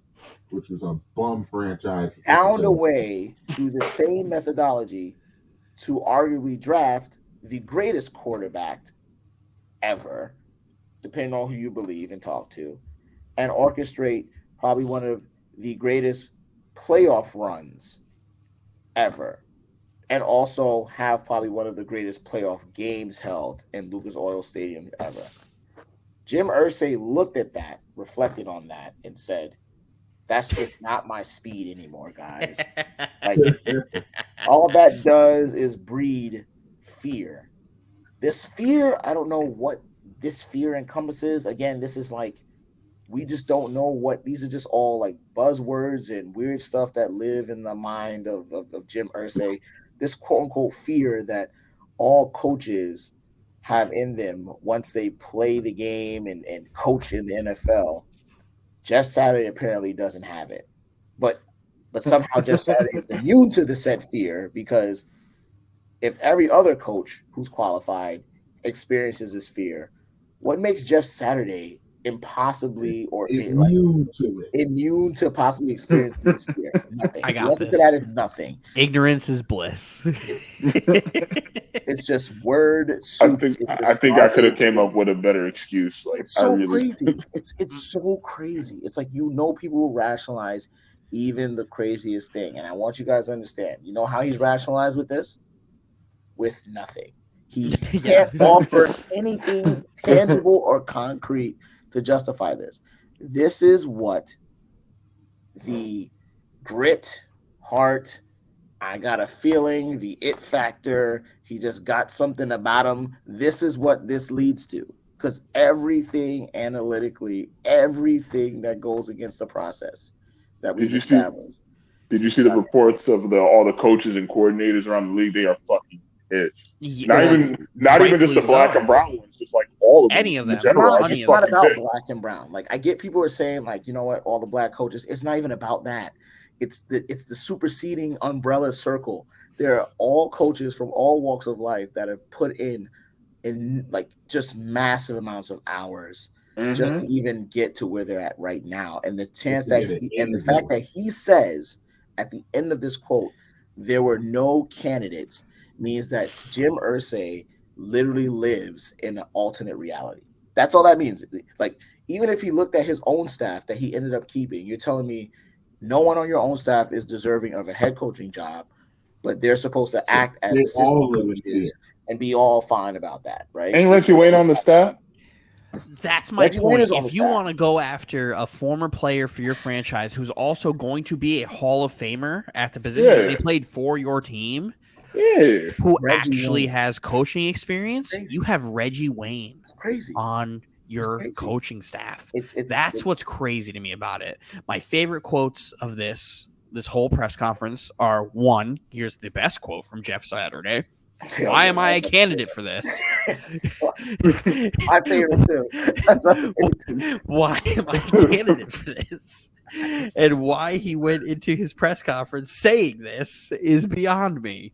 My other favorite quotes are, yes, he's fully experienced enough. Yes, he is fully capable. Followed by, I'm glad he doesn't have experience. Dumpster fire. Shit power does to you. Shit power does. It's like Chris Ballard. I think Chris Ballard might have checked out. I don't think Ballard had a choice here. I know. I would say, but Chris Ballard, like, I just can't believe someone as respected as Chris Ballard looked at this and said, "This is our guy." Because he didn't. Because he didn't, right? Because he absolutely didn't. He's now, like, if Chris Ballard can get into this situation, I just want to remind you guys, all GMs will eventually possibly be in this situation, because Chris Ballard is probably one of the most respected GMs in the league. Yep. Across all boards, trades, draft, everything, player management. And besides the quarterback, I don't know what that's about. That's his kryptonite. But you look at his body language in the press conference, he looks checked out. He looks like, I don't know what you guys want me to say. The decision is made for me. It's over my head. We have to do it the best we can do moving forward. But now his reputation is on the line. You might as well just fire him too. That's what I'm saying. I feel like if you're Chris Ballard, if you're just going to take control, just fire him. Like, now you don't want me to do my job? Just go be Jerry Jones. Just go be Jerry Jones. Jerry's going to run the show how Jerry wants to run the show. Jim Irsay, you clearly want to run the show the way you want to run the show as a good old boys club where you just get all the guys who won for your organization in there for jobs. Go right ahead. You want to go put fucking Joseph Adai as fucking head of player personnel? Go right the fuck ahead. Like, what are we going to do? What else is going to happen here? Go get Robert Mathis to go be your fucking defensive coordinator. Like, go find Bullet Bob Sanders somewhere. Probably fucking fucking glass bones paper skin himself. Probably still in a fucking full body cast. Go have him be part of your coaching staff as well, man. Can I give you guys one last quote, which is like for me, like the icing on the cake, and this how unhinged Jim Irsay is. He says, "Jeff Saturday is the best man for the job. There's no question about it in my mind. I've been around it a long time. The last coach I hired as an interim head coach was Bruce Arians.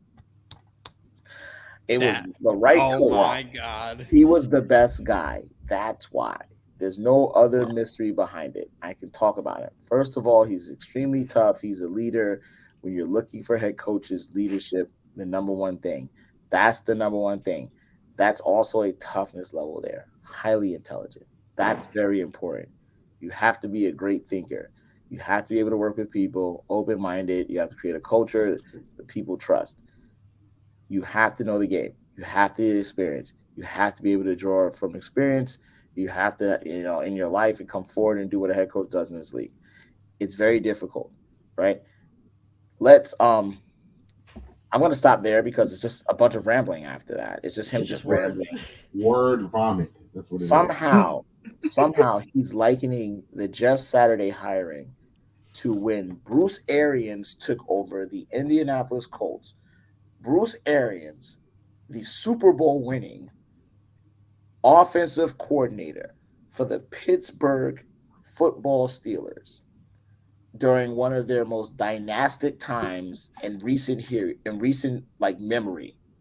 He's comparing Bruce Arians, who probably did one of the greatest interim coaching jobs in the history of the NFL with the Indianapolis Colts. When he had to pick up a franchise when their coach got cancer. Yep. When his coach got cancer. To pick up the pieces of that. And catapulted him to his career. It's just like the Jeff Saturday situation. This is how unhinged Jim Irsay is. I'm just letting you guys know, like, it only gets worse every time. With all that being said, by $1 billion on Sunday. Fuck you too. Colts by $1 billion. I might just bet on the Colts just because. Doesn't it make all the sense in the world though? Like I really thought going into this week the Raiders were going to win on Sunday. Now that they have all this chaos going through their organization here in Indianapolis, this has trap game written all over it. Lose. Listen, Ant, you can't lose. There is Jeff Saturday led. Why not? We got the Titans back into the season. We got the Jaguars back into the season. Why not get the Colts back into the season? No, not with Sam. No, not with Jeff Saturday. No, not with Sam Allen. And all of the coaches on that staff boycotting at the same time. I hope Josh Jacobs runs for 500 yards against the Indianapolis Colts. I hope. I want the Raiders to absolutely smoke the Colts into like oblivion, like literally. A bad part of me almost wants us to lose because I feel like that's going to force us to make changes. That's the most Jet mentality I think I've ever heard out of you. It sounds like you become the tank commander now, right? Anthony, have you started paying attention to the draft yet? I know. I've been looking at draft prospects and all this other stuff. I'm like, oh my god. I'm like, damn, I feel like I'm dealing right now. Like, what the fuck am I doing? You understand. Right? You understand now. I told you there's no fun when the rabbit's got the gun, right? I'm really kind of at this point where it's just like, I don't think Mark Davis has the balls to make any serious moves, especially on McDaniels. But I just think if we just lose another really embarrassing game, like just get one more embarrassing loss.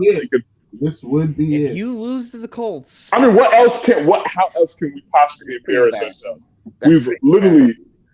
We have literally blew 3 17-plus point leads to bad teams. I mean, you have two Jet fans who could probably break it down for you. Yeah, Some ways you okay. could break. Yeah, I was like, have you guys butt fumbled yet? No, no.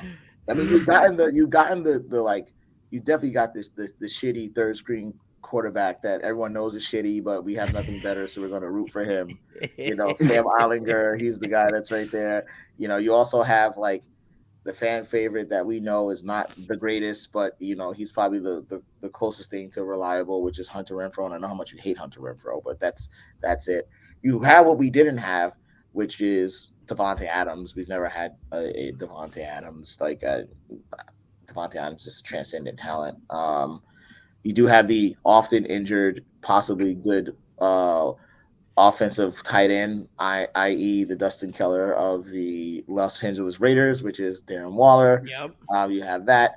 You have Derek Carr, I think is better than Mark Sanchez and all those other guys. So, I mean, Derek Carr is also a very good talent. That offensive line isn't as good as our offensive line was in that, offensive line that is era. good as our offensive line.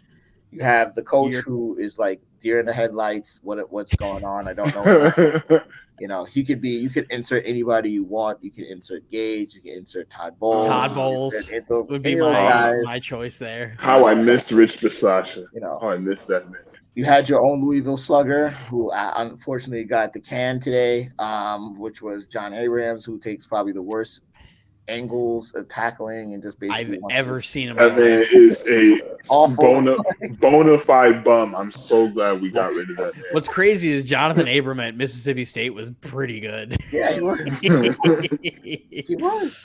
Maybe he's a defensive coordinator away from being playable. We should kick the tires on him in the off for like no money and see how he does. I really hope no team picks him up. That's just don't pick him up. Just throw him in the box. They're just like, we're just going to throw him into the box. He's just discount Jamal Adams. Yeah, like he's just discount. That's all he is. Killing the Raiders is everything. You hired Josh McDaniels. There's no reason to. I think Josh McDaniels might never get a head coaching job after this. You hired Patriots guys in positions where Patriots guys weren't actually making the decisions.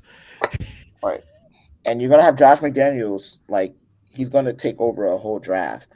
And the last time, again, that he had a draft, he drafted a quarterback he didn't even want to play. You got Demaryius Thomas. I mean, he was, DT was awesome in his prime.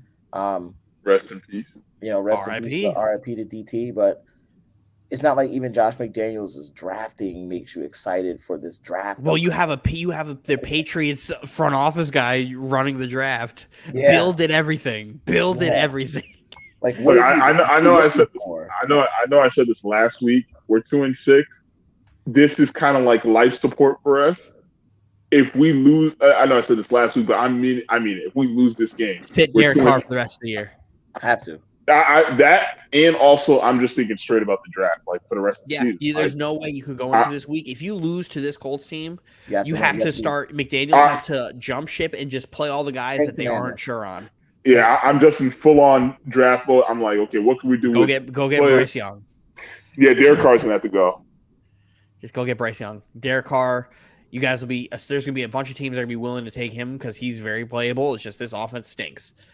Yeah, and he's going to be one of those bridge quarterbacks. I'll fuck around and bring a team to I really think the Giants are moving on a quarterback this year, and I wouldn't be surprised if Derek Carr was an option too. About that. That's we're gonna. I think we're most likely going to put Josh Jacobs on the trading block too. Well, Josh Jacobs is a free agent. You can't do anything about that. I mean, that's why that's right. Yeah, and you missed the trade deadline. But listen, that's right. They're not going to franchise. They're not going to do that. My thing was, and I even think about it. And Dylan just brought up a great point. That's a pretty awesome fit for the New York Football Giants. Derek Carr is you make the call. You say, hey, listen, on the off season, what's going on? We'll take him. And I think that's a great fit for the Giants. I think that's a great fit for Dable. Dable's going to love it. And then you're just like, hey, let's go get some weapons. Yeah. Let's go fix this line and let's go get some weapons. And let's try to take control of the NFC East. You may be able to offload Kenny Galladay because make the money make sense. I think Galladay goes to a different team though. I don't think the Raiders would take that. That's because if they're going to get rid of Carr, they're going to go on a rebuild. They're not going to take a bad contract like that. But I mean, you have to offset the money for the Giants if they're going to do that. Because they can't take on Galladay. That's very true. Unless they took on a Chandler Jones contract. I I mean, I'd do that. If I'm the Giants, I'll do it. Why not? I'll take Chandler Jones and Derek Carr and give you back, like Galladay just to get rid of that. And you can do whatever you want to do with Galladay. Maybe throw You a would have pick to give up away. your first. No picking. You'd have to give up your first. Yeah, or second. I think you give up. I think you can I'd swing give up a second. second for You that. can swing a second. I think that's a perfect If you're trade. giving up a first to go get, because Chandler Jones, whether he plays or not, is going to be really good for the Giants, especially with Tibbs. Yeah, that's what I'm saying. Him and Tibbs with Leonard Williams and Lawrence and that front Dexter four. Lawrence, yeah, that'll be fun. And you go get a Chandler wide. Jones, man. Yeah, man. Told you, Anthony. I told you. Where did this season go? Like, where the fuck did this season go? Down the drain. In the trash. The Raiders, I think it all started for me. I don't care what no one says. When the Raiders decided they wanted to get rid of Khalil Mack, it just all. Well, yeah, because after that, no move they did was good. Every draft pick that they had is gone, besides Josh Jacobs, and he will be gone. Yeah. Every first rounder that they have is now gone, besides Josh Jacobs. In that time, every Khalil Mack pick has been terrible. You got Mayock's awful.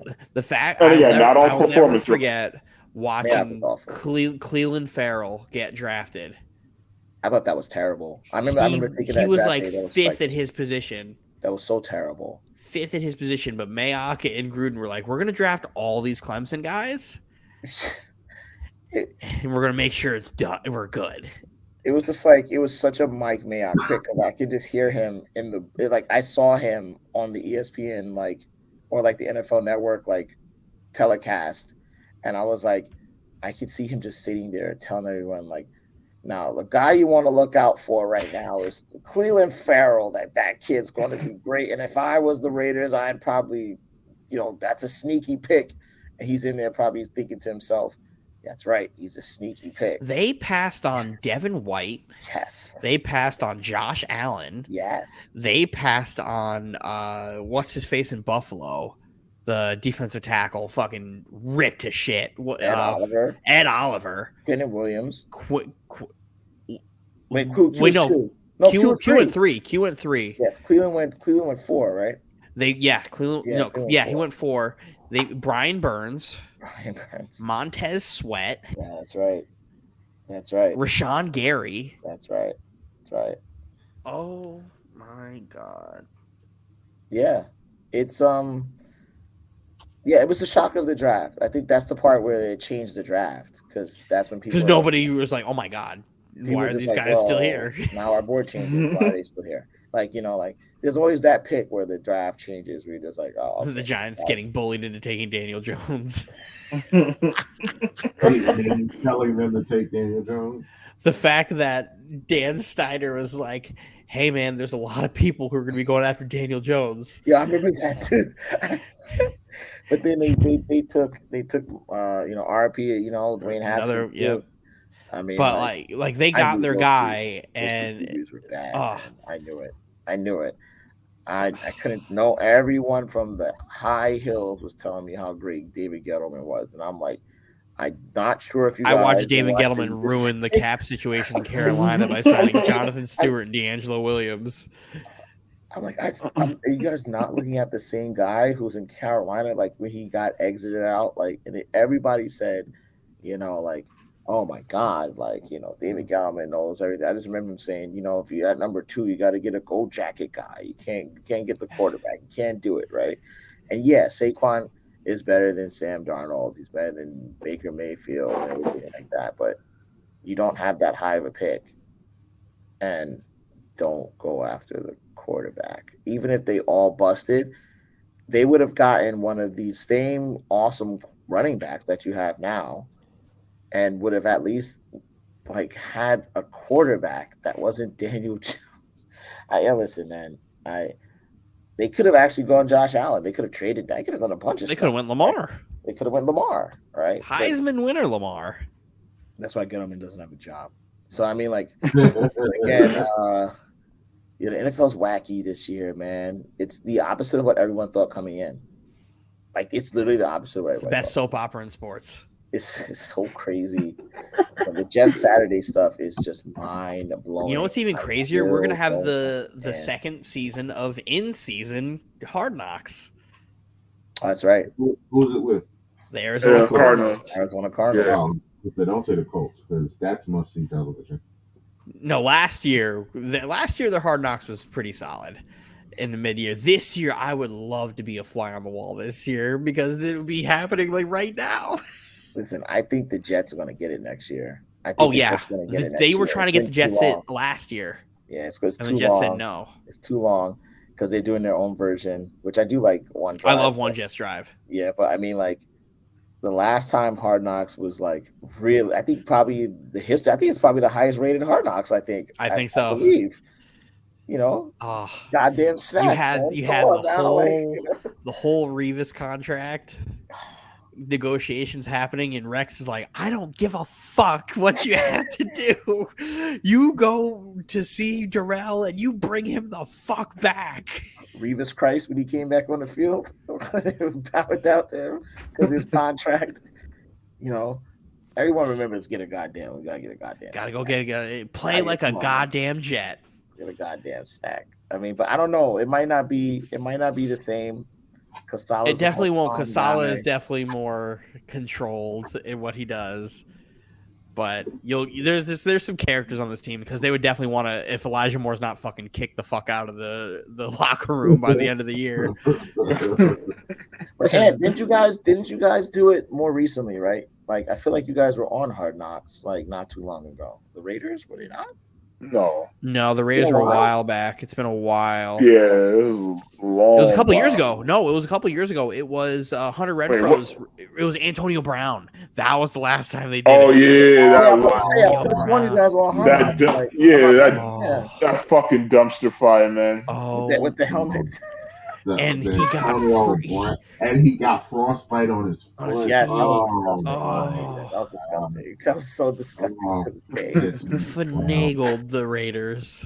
We literally welcomed him with open arms, and he acted like a dumbass. And he had he never wanted to be there. He got his bag. Was bending the knee and doing everything.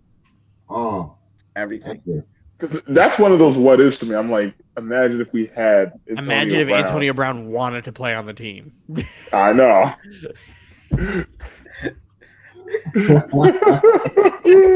Do your dance, AB. No, do your dance. That's my guilty pleasure of a terrible song.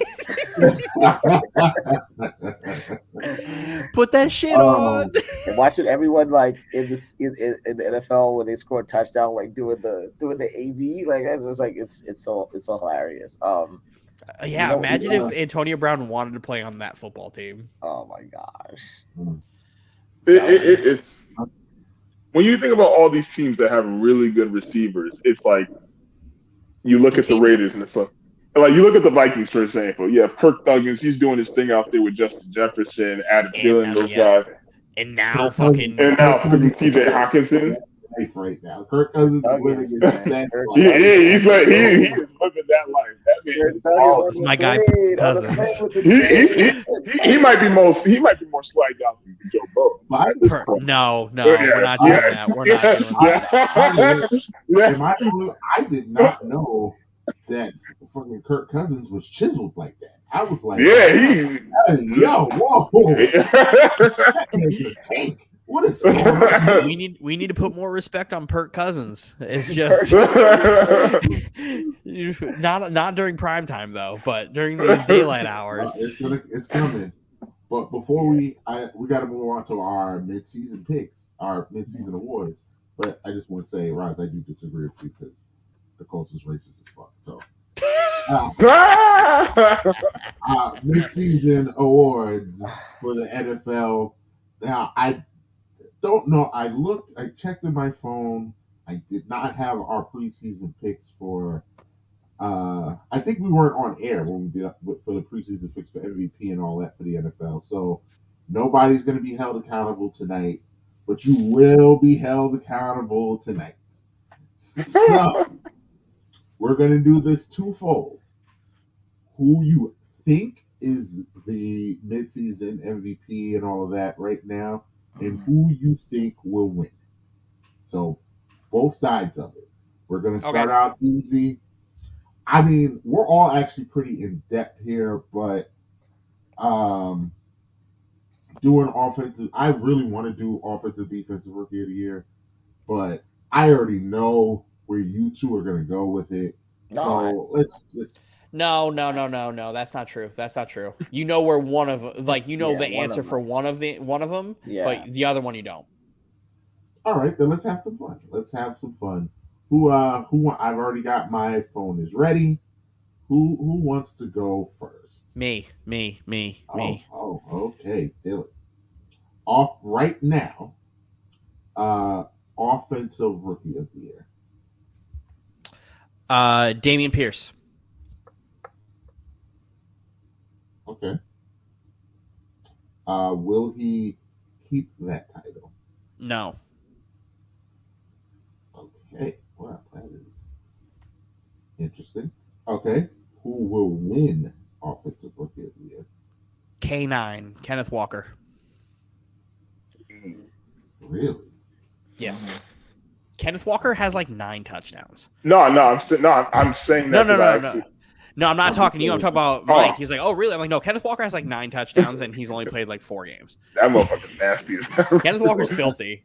Especially in the fourth quarter. If Breece Hall was in the healthy, fourth quarter. I'd be like, no, Breece Hall is absolutely going to run away with it. But Kenneth Walker, once he got healthy, is a problem. Yeah. We'll see if those games come back to hurt him. We'll see. Defensive rookie of the year. Ahmad Gardner, please.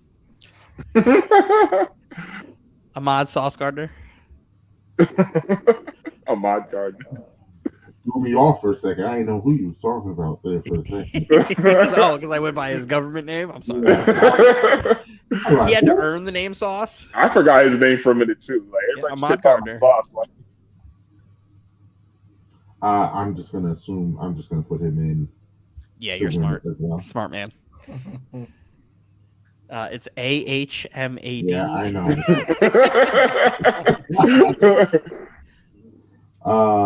Okay. Do we want to do offensive player of the year? Let's do it. Let's do it. Offensive player of the year. Tyreek Hill. Right now? Yeah. Really? Fastest player to 2,000. Tyreek is the only receiver for 1,000 yards. He's probably going to have 2,000 yards from scrimmage. He's the fastest player, actually. Yeah. He's going to end up having like 2,000 yards. Would be the first wide receiver ever. Yeah. Didn't Cooper do it last year? Cooper Cup? Did he? Yeah. No. But it wasn't during the Cooper. It was like an extra game or something like that. Well, yeah, because there's a new game. There's an extra game now. Yeah. But I mean, like, it was before. It was like, so Cooper's thing was like an extra game in lieu of the regular season. Like, now that this is the regular season, it depends on how you look at it. Like, now that I think Tyreek will reach it in 16 games, not the 17th game, like Cooper did. The way that offense is, Tyreek's gonna be flying all over the place. So yeah, give me Tyreek Hill, and I think he'll stick that around and win that, barring an injury. Yeah, it's the only thing that can stop him. Okay, so he will win it also. Just to clarify. Yes. Okay. Tyreek will win. Okay. Defensive player of the year. Micah Parsons. Micah Parsons. There's an argument that he should have won it last year. He absolutely could have won last year. But yeah, no, Micah Parsons, absolutely. And he's gonna win it as well. Yeah. Yep. Yeah, that's a safe bet. Okay, and the MVP. MVP right now. Jalen Hurts. Right now. Anthony, don't do that. Right now, Jalen Hurts has been super consistent and played well. Josh Allen just like whatever. And you also said they had a cupcake schedule earlier on. They do, but here's the thing. They don't give a fuck about cupcake schedule on these awards. And if Josh Allen didn't have the stinker of a game he had against the Jets, he would have been my pick there. But he's not good. But Jalen Hurts is not going to end up winning it. I think Josh Allen will come back and win it. I think Pat Mahomes. No spoilers. Okay. So Dylan is done. Who's Are we gonna doing go coach of next? the year? I'll go next. Are we doing coach of the year too? All right, sure. Go ahead. It's coach of the year. Right now, it's Brian Dable.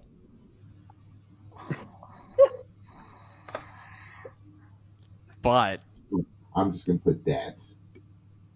it will be Big Bob Sala. Whoa. Okay. Big Bob God. Sala for coach of the year. Okay. Oh, that's a bad take. That's not a bad pick. The Jets are right now 6-3. The dark horse. But we just spent 72% almost a half hour playoff chance. talking about how the back end of the schedule is difficult. Did we not just spend like 30 minutes I talking about believe in Robert Saleh. I'm the only person in this podcast who is of Jet fandom who believes in Robert Saleh as a leader of men.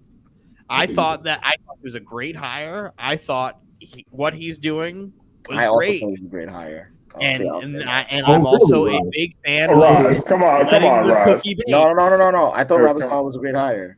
When he got hired, I thought it was a great hire. I just think it's hard to judge a coach off of 3 games to start the season when your starting quarterback's not healthy, your offensive line is beat to shit, and you have to go against good teams. Like, it's okay to let the cookie bake, and here we are. So, and I think he will continue. I think he'll continue, and I'm stamping this right now. The Jets will be in the playoffs.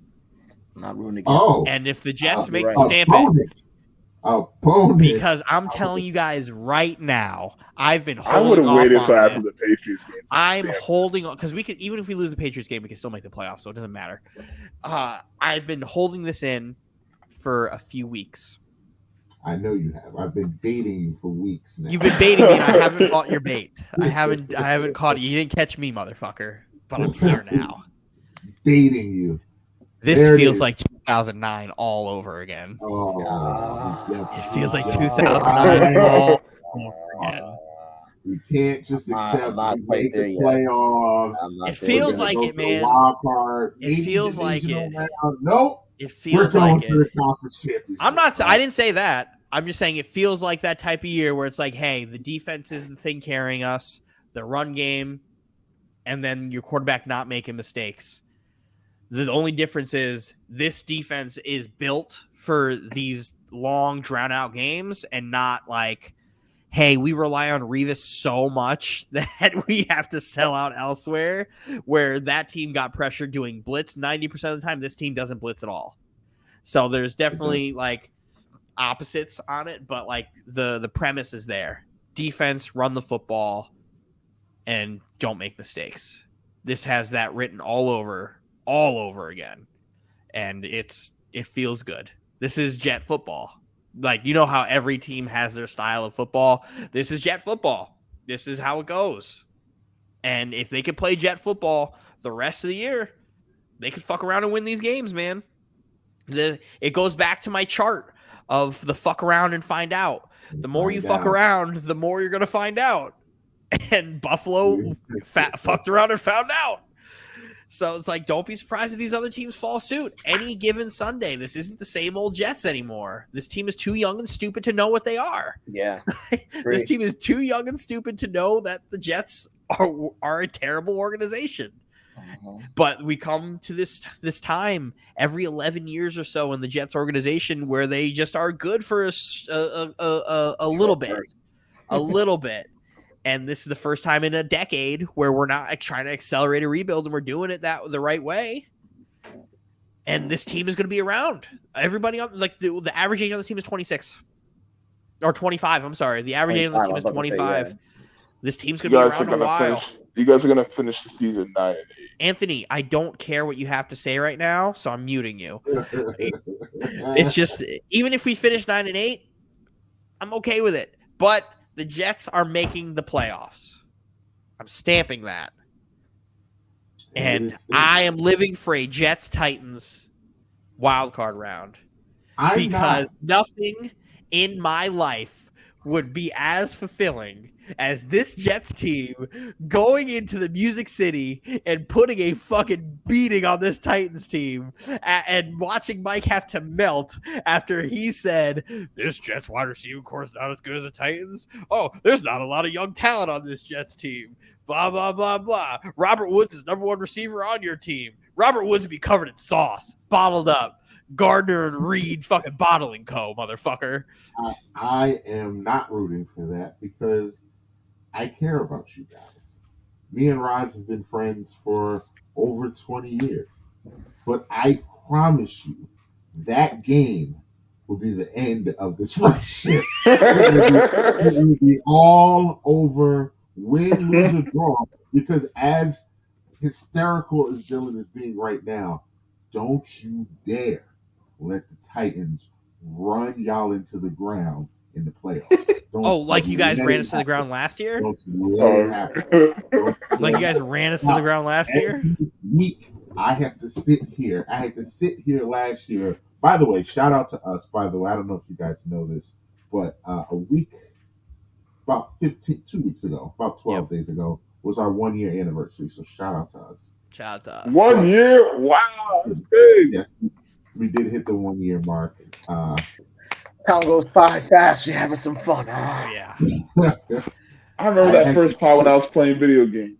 Yeah, we're like, yes, Anthony, fucking stop. I watched that first episode and I forgot how literally us premiering is with you not being there and having a picture of Drake as your avatar. And we spent the first 10 minutes with Drake just sitting here talking to us. So, yeah, yes, good times. Yeah, man. But I had to sit here and listen to Beat That Ass Like a Drum. Beat that ass like a drum. Beat that ass like a drum. You, Dylan, if that happens, I'm going to have it on a loop and I'm going to just play it over and over. And don't worry, Mike, because if you thought Beat That Ass Like a Drum was going to end after one Titans loss to the Jets, imagine in a playoff Titans loss. Imagine us doing this podcast where one of our teams actually wins a playoff game. Oh my God. Imagine doing it. Almost happened last year because for a half, it looked like the Raiders were going to do something. For a half. Imagine us doing a podcast where the Jets finally get in and automatically have more playoff wins than the fucking Raiders again in the last 20-something years. Oh, no, I'm going to be quite honest with you. Insufferable. The Jets make the playoffs, you guys better hope it's not that road that San Francisco had. If there's a path that's a clear path, I tell you 2 teams that are involved. It's the Titans and the Ravens. I love that word mid-season. If there's a path, it's there. All I'm saying is I just wanted to win 7 games. 7 games. Jets are going to the playoffs. 7 games is 7 games. But a lot can happen. I'm active. We're a long way. We are a long way. A lot can happen. But the Jets are going to the playoffs. There's so many brutal road games upcoming, and you're doing all of this stuff. Anthony, your team needs to win games before you can say anything. You are not allowed to speak to me. You're not directly after the Patriots game about wins and losses. Because when the Patriots lose, then you can start talking about how awesome your team is, about how having a winning record is great. Because then you'll be rooting for Take Flight. Patriots 30. You will be James Robinson. James Robinson overnight went from being on a team that had 2 wins to 6 wins overnight, and you are turned into a winner overnight. It's crazy. And when you made that bet, Anthony, betting your fandom, the scales of fate had shifted. Whatever was supposed to happen is no longer happening. Because now you have fate on our side because they want you to be miserable. So that list online that's going viral because the dude is like 9-0 and all. The list that I posted last week that you finally decided to reference. Yes, he also has New England winning. Do you know how but you understand how he got his outcomes, right? He didn't go through the schedule and break down each win. Do you know how he got his outcomes, Anthony? Doesn't matter. You still Yes, win. it does. Yes, it does. It does matter. You know how he got it? Huh. He flipped a coin for every game in the season. And guess what? Go tell me how that list ends up. Oh, you don't want to say. You I don't didn't want look to at. say. I literally did not look at the rest of the list. I just saw. Then that's your fault for being ignorant. That's your fault for being ignorant because that list has the Jets in the AFC Championship game. Oh no! That I do remember. No, the list is not going to be completely right. It's going to fall off. Oh no! You've already said the list is completely right now, and it's going to follow suit. No, but no, I just said it's going to follow suit. I said it's going to fall off towards the end of. Go ahead. The Jets are not going to the. Listen, I will put so much money on the Jets not going to the AFC Championship. You may want to wait on that until after that Patriots game. Even if I would still bet. You wouldn't do that to a team you're rooting for. You put the Raiders in the Super Bowl after they made the playoffs last year. Yeah. I would hope you put your new favorite team in that same type of category. Whatever you say. Hey, man, as long as you don't just disappear after that game. Patriots 30. Because if I know anything about you, it's whenever something gets a little crazy, you tend to disappear. I work every Sunday. Of course I'm going to disappear. I'm going to be going No. This has Anthony leaving the group chat written all over it. Oh, my God. Anthony leaving the group chat written all over it. It's just going to say Enoch has left the group chat.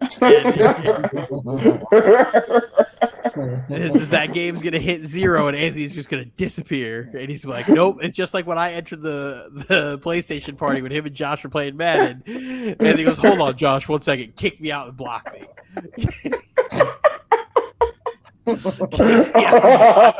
So I couldn't get in there. Just in case our fans said he wasn't here last week, Anthony completely shocked me and James when and me and Dylan when he bet Jets Patriots. Was it 2 weeks from now? Yep. 2 weeks from now. If the Patriots win, Dylan has to go to Anthony's house, apologize to him in his face while recorded, which will also be quite funny. Opposed to if the Jets win, Anthony has to renounce his fandom to the Raiders and become a Jets fan. One of the wildest bets I've ever heard. You left that one part. What else? I have to wear the Zach Wilson jersey on the next podcast. Oh yeah, he did say that too. And Dylan, I'm too. going to get that Zach Wilson jersey, and it will be here on time. Don't worry, they sell them locally, so you don't have to go to Amazon or anything. You can just go to Dick's Sporting Goods and go get yourself a Zach Wilson Are you going to jersey. be in the fold? Is the question. What? Are you gonna be in the fold? Is the question. I'm gonna get a white Zach Wilson jersey, and I will premiere to go with the jerseys that they're 5-1 in. That I will buy. I will stand by my side because I know it's not going to happen. I have never. Again, you shifted the scales of fate. You shifted the scales of fate, Anthony, by you doing that. I did not. Now the universe wants it to happen. Because the thing on the Raiders, you're putting your Raider fandom. The Patriots play a stout defense. They had Zach Wilson running for his life. They know how to pressure that man. They know how to pressure that team. I trust. But Anthony, what happens? And plus, at the end of the day, the Patriots had to win anyway because I already put a previous bet that they're going to sweep the Jets. So, I mean, it's just me doubling down. What happens if the Patriots play a Zach Wilson that played played the same way in Buffalo? They still win, just not 30-13. Okay. All right. So we're gonna ignore the way the defense played had Mac Jones. Are you gonna ignore Dylan how you doubted that the Bills were going to lose? Yo, here's the thing. I'm glad I was wrong there because that gives this young dumb team all the confidence in the world going to a bye week against a team that they Why do you want keep all the mentioning the bye revenge week? Like the for. Pats don't have a bye week either. Like the Pats also are going into a bye week. The They're getting Pats are rested going into too. a bye week, but they don't have that juice that you get after beating the best team in the conference. Don't undermine that win, Anthony. I know you predicted the I'm Jets to not win waiting. that, Of course, I'm not going to undermine them but beating the that Bills. That's is huge. name a team who has a better win than that this year. If the Titans had beaten the Chiefs, I would have said that. I didn't ask you maybe. I asked name a team that has a better win. I say Buffalo at Kansas City. That was a good win. That's a That good was a win, really but good it's better win. than the 6-3 Jets who aren't No, it's supposed to be here well, beating the Buffalo no, but Bills. no, but that's why I said that it's not as good because it is the Jets. No one expected the Jets to win that game, well, except me. But no one expected the Jets to win. No, Joe Namath. But Joe Namath picks the Jets every game. He's a fucking Jets legend. Okay. No, Everyone, there is everyone not a single person in It's any. about to be your legend, Anthony. Yeah, it's about to be your legend. There's not a single person in any sports talk show, in any talking heads, any NFL coverage that picked the Jets in that game. Nope. Nobody. It's a good They win. were. That is the Great most win. unwinnable game, according to Craig Carton. The most unwinnable game a team has ever played. That's cool, man. That's what that game was. That was a great win. Say what you want, but there's not going to be a team that's going to be coming into their first game off the bye week with as much juice as the Jets are going to have. Gotta win. And that's very true, and you have to win. And I think winning in MetLife would have been cool. Winning at Gillette would be unbelievable. You guys on a 13-game losing streak. And guess what? We haven't lost an away game. It's going to start with your road schedule coming up. It's going to start very soon. Not lost an away game At New England, at Minnesota, at Buffalo. All those games are L's, L's, and L's. Game, L's. you can also say you haven't lost an away game. Your last two games of the season are on the road at Miami and at Seattle. Both lost. Both are going to be L's. You're not beating either one of those you teams on the need road. to change your tone how you're talking to me, Mr. Take Flight himself. Because after this Patriots game, you're going to be rooting for the Jets, and you're going to be like, oh, no, we're going to go to Seattle. We're going to poop on them. Patriots 30. Seattle Jets hasn't 13. played a defense the way that plays Patriots defense 30. Jets 13. Patriots 30. All right. Let's because we have taken this football segment to the extreme tonight. We are fully taking advantage of James not being here. Anthony, watch your mouth when you're talking about your team. Bum ass Jets. Again, talk to me when the Raiders win games. Talk to me when the Raiders win games. Anthony, who is the offensive rookie of the year right now? Kenneth Walker. Okay. Who is going to win the offensive player of the year? I'm going to stick with Kenneth Walker. Okay. I have no problem with that. Who is the defensive rookie of the year right now? I got to say Gardner. Oh, look at you. Can't deny him. I can't. Who's going to win? Tariq motherfucking Woolen. Okay. How does he spell his last name? WHOOLEN. No H. No, there's no H. WOOLEN.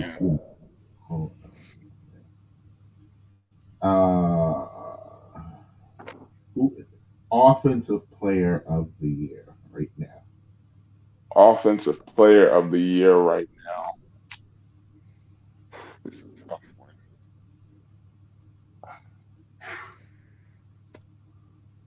I'm going to say Stephon Diggs.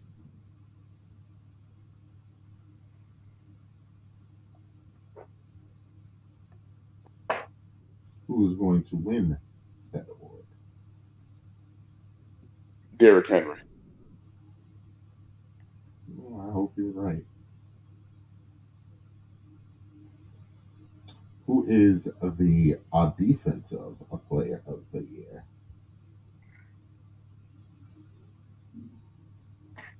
Who's the defensive player? I'm probably gonna have to roll with Micah Parsons.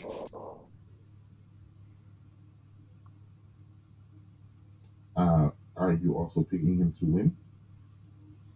I am picking him to win.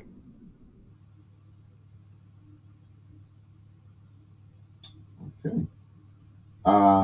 MVP.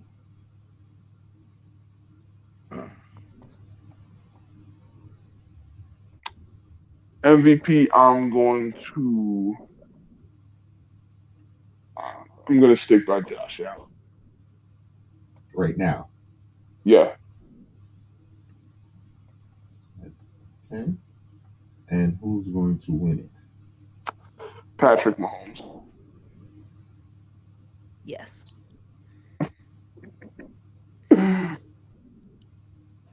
Anthony, really quick, do you still think the Chiefs are going to win only 8 games? So, Ross, who's your defensive player of the year right now? Before you answer that, Roz, Anthony, who is the coach of the year? Oh, coach of the year. Coach of the year. Mike Vrabel.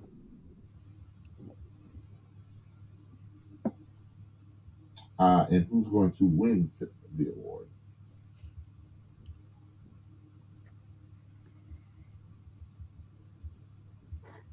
God, what's the name of the Eagles head coach again? I keep forgetting his damn Nick name. Sirianni. Nick Sirianni. Yeah. IR. Okay. You was gonna ask Roz something, or No. He was just deflecting, you know. Yeah. All right, sir. Facts and stats. Should be very easy for you. Mm-hmm. Who is the offensive player of the year in your opinion right now? Offensive rookie. Rookie or player? Rookie. Offensive rookie of the year right now. Me, Damian Pierce. Right now, for me. Anytime the great Earl Campbell, the record for the franchise. Sorry about that. No. Continue playing your Derrick Henry highlights. It's okay. No, it's a random YouTube. It's a random YouTube video in the back for one Jets drive, and it's a commercial. Too many tabs. Who is going to win Offensive Rookie of the Year?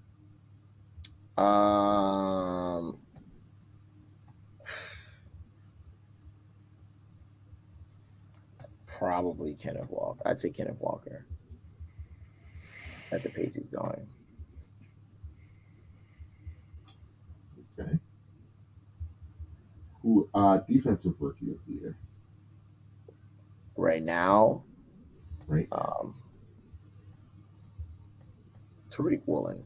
I think he's Defensive Rookie of the Year right now. Good choice. Some unbiased opinions in here. Who's going to win it? Probably Sauce. I say Sauce. Yeah, suck me, you motherfuckers. Suck me. You and you. Suck me. You're like, oh, unbiased. I'm just sitting there, just like, I'm waiting. Raj, you totally set that shit up. You playing that shit. You totally fucking playing that shit. Like fucking fiddles. I think it's Sauce. I think only because I wonder why it's Sauce. No, I'm gonna tell you why it's Sauce. Yeah, because Woolen didn't just because Tariq didn't just shut down. Yeah, continue. My bad. Sorry. It's just tough because Diop had a touchdown. The New York market plays a huge role into this, and the amount of like exposure Sauce is going to get. He's like tailor made for being that next Jalen Ramsey type of personality in the league. And while Woolen, we've seen it in the past, the NFL does not heap massive amounts of praise on the quiet guys that are just doing their job, as you see, because no one's ever talking about DJ Reed being possibly in the running for Defensive Player of the Year, and he's arguably the best cornerback right now in football. Period.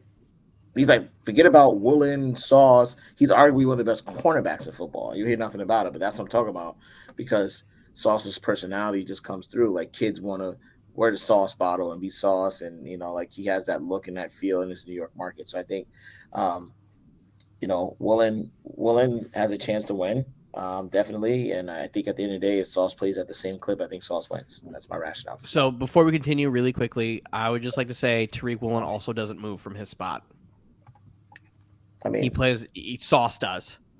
That's the Richard Sherman argument, right? Exactly. It's the Sherman, that is the Sherman versus we'll Revis argument. We'll be here all night talking about. I know that's what I'm saying. It's the Sherman versus Revis argument. That's why it's very tough for me to like. I really like Tariq Woolen. I think Tariq Woolen is really, really good. But it's that thing where it's like, hey, Sauce is following dudes across the field. He's moving from his spot and he's playing ISO, ice up, man coverage to do it. And he's doing so man coverage, I think he's got a QBR of like 26.9. Zone coverage, I think it's like 44. And he's locking these dudes up. Tariq Woolen is doing a good job on his side at the same time, but it's like I would argue with you, Dylan. He's shutting down one side of the field. But Sauce is shutting down whatever side he's on. That's where it's different. Yeah, this is the hardest one though. It's hard, but then it goes to your market, and that's where Sauce is going to dominate. And then it goes to your resume. And you can say what you want. He shut down DeAndre Hopkins. DeAndre Hopkins still had a touchdown and a bunch of yards at the same time. Whereas he had to work for them yards. He had to work for them. But then let's go talk about Stephon Diggs. Or Tyreek Hill. Let's go talk about Stephon Diggs and Jamar Chase and Mark Andrews, Cortland Sutton. You keep throwing that Mark Andrews out there. He was primarily on Mark Andrews. He was on Mark Andrews that whole game. Yeah, that one is, I think, the most impressive. That's a legitimate. The rest of ones. And he had a PBU in the red zone, in the end zone with it. Yeah, that's my thing. I think that's people will talk to the Chase, the Diggs one now, and maybe even the Tyreek Hill one. But for me, the most impressive one that he did was against Mark Andrews, because Mark Andrews has not only weight on him, he has also like the ability to be put in specific places that in line he can, it's kind of hard to kind of like keep track of him, but and Lamar as well too. So yeah, it's gonna be a good argument, but like there's a lot in Sauce's favor here. That Woolen won't get. I think Sauce might take it only because of the market, but Woolen is no slouch. He's none. I won't say that. He easily go either way. I would say it was pretty hard. Offensive Player of the Year. So this for me is actually a little bit more clear the way it's kind of saved up right now. That Josh Allen injury is huge, only because they might manage him and to see how he's going to be. I'm going to go with especially Who is it right now? Right now, it's for me. It's Pat Mahomes. Pat Mahomes is the. We talk about offensive player of the year or MVP? Offensive player of the year. Offensive player of the year. Shit, both. Offensive player of the year is Tyreek Hill. Tyreek Hill is offensive player of the year. What he's doing is ridiculous. Who's going to win it? Now, here is my dark horse. I think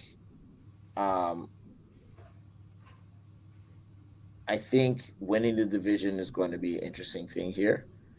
I think with Malik Willis at the helm, if the Titans win this division and they start winning, I think Derrick Henry is going to be the guy that does it. I think he puts the team on his back.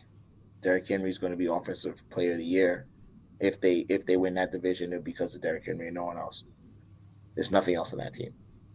Why are you giving me thumbs down? Tyreek Hill have like 2,000 yards in like 5 weeks. Like that's Tyreek Hill is obviously the offensive player of the year. Like that's a bad pick or something, Anthony. He's the offensive player of the year right now.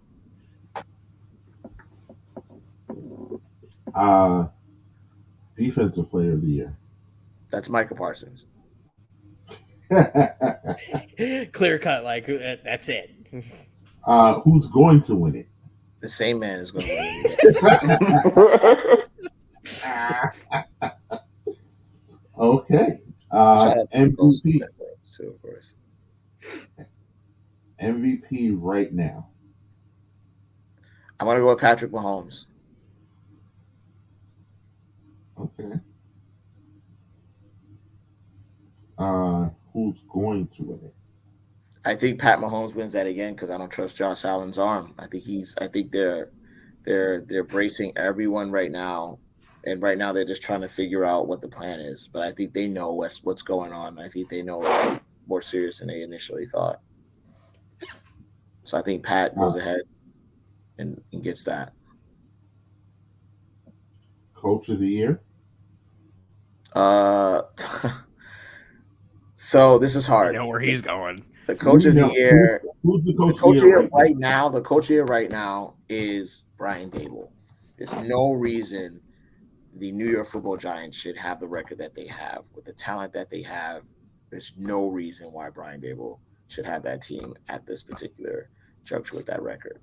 No way. There's no way, especially with guys like Micah Parsons and all that stuff roaming in their backfields and AJ Brown and St. No way, no shot. Um, who will win it? Who will Nick win it? Sirianni will win it.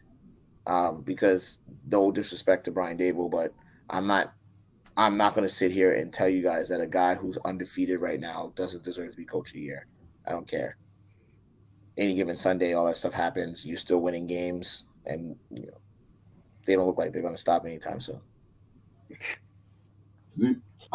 Would you also like to stamp that your Jets are going to make the playoffs? No, I'm not going to stamp that the Jets. Mike did that on purpose. You still did that on Mike know what he purpose. did there. He knows exactly what he did there. Ask him next week. Ask him after the Patriots game. One thing I want to say is I'm going to stay consistent. My thing is once the Jets get to the 7-game threshold, then it gets fun. So the faster they get there, like the fog starts to clear for me mentally. The stats start speaking a lot more louder. You're already at 72%, but still things are not guaranteed. I'm not going to give you a stamp on the Jets making the playoffs. I'm going to tell you that the Jets have exceeded my expectations. Most definitely, I will stamp that wholeheartedly. I did not expect them to be at 6 wins this quick in the season. So So at what's 7 wins, you will be That's when confident. we'll get we'll get That's something. that's when things get clear. Because for me, I feel Then like you're 3 wins away. yeah, well, in a depends 17 game when season. that seventh win comes. It also Yeah, that's depends what I'm when it comes. saying. The 7 game what is do a you say? determining What factor. the Jets could? You saying there's still a chance the Jets could lose every game for the rest of the year? Is that what you're saying? There's a chance any team can lose the rest of the year. That was going to be the The response. Jets are not absolved of that. If the Jets beat the Patriots, do you have them? Will you stamp them in the playoffs round? The Jets are at 7. If the Jets beat the Patriots, that means the Jets are at 7 games. That means the Jets have literally, at worst, right now, a split with every single team in the division. That is always and has always been a recipe for the playoffs. If you split in your division, that means that the rest of the teams and the rest of the games are not people who literally see you every day in a game planning against you all the time and know your tendencies. And you could steal, right? If just think about it, you have what 2, 4, 6 games. That means you win 3 of those games, so half of those games you win. That means 14 other games are going to be, as far as parity is concerned, it's a little bit more parity somewhat in this league, as more than normal, I would say.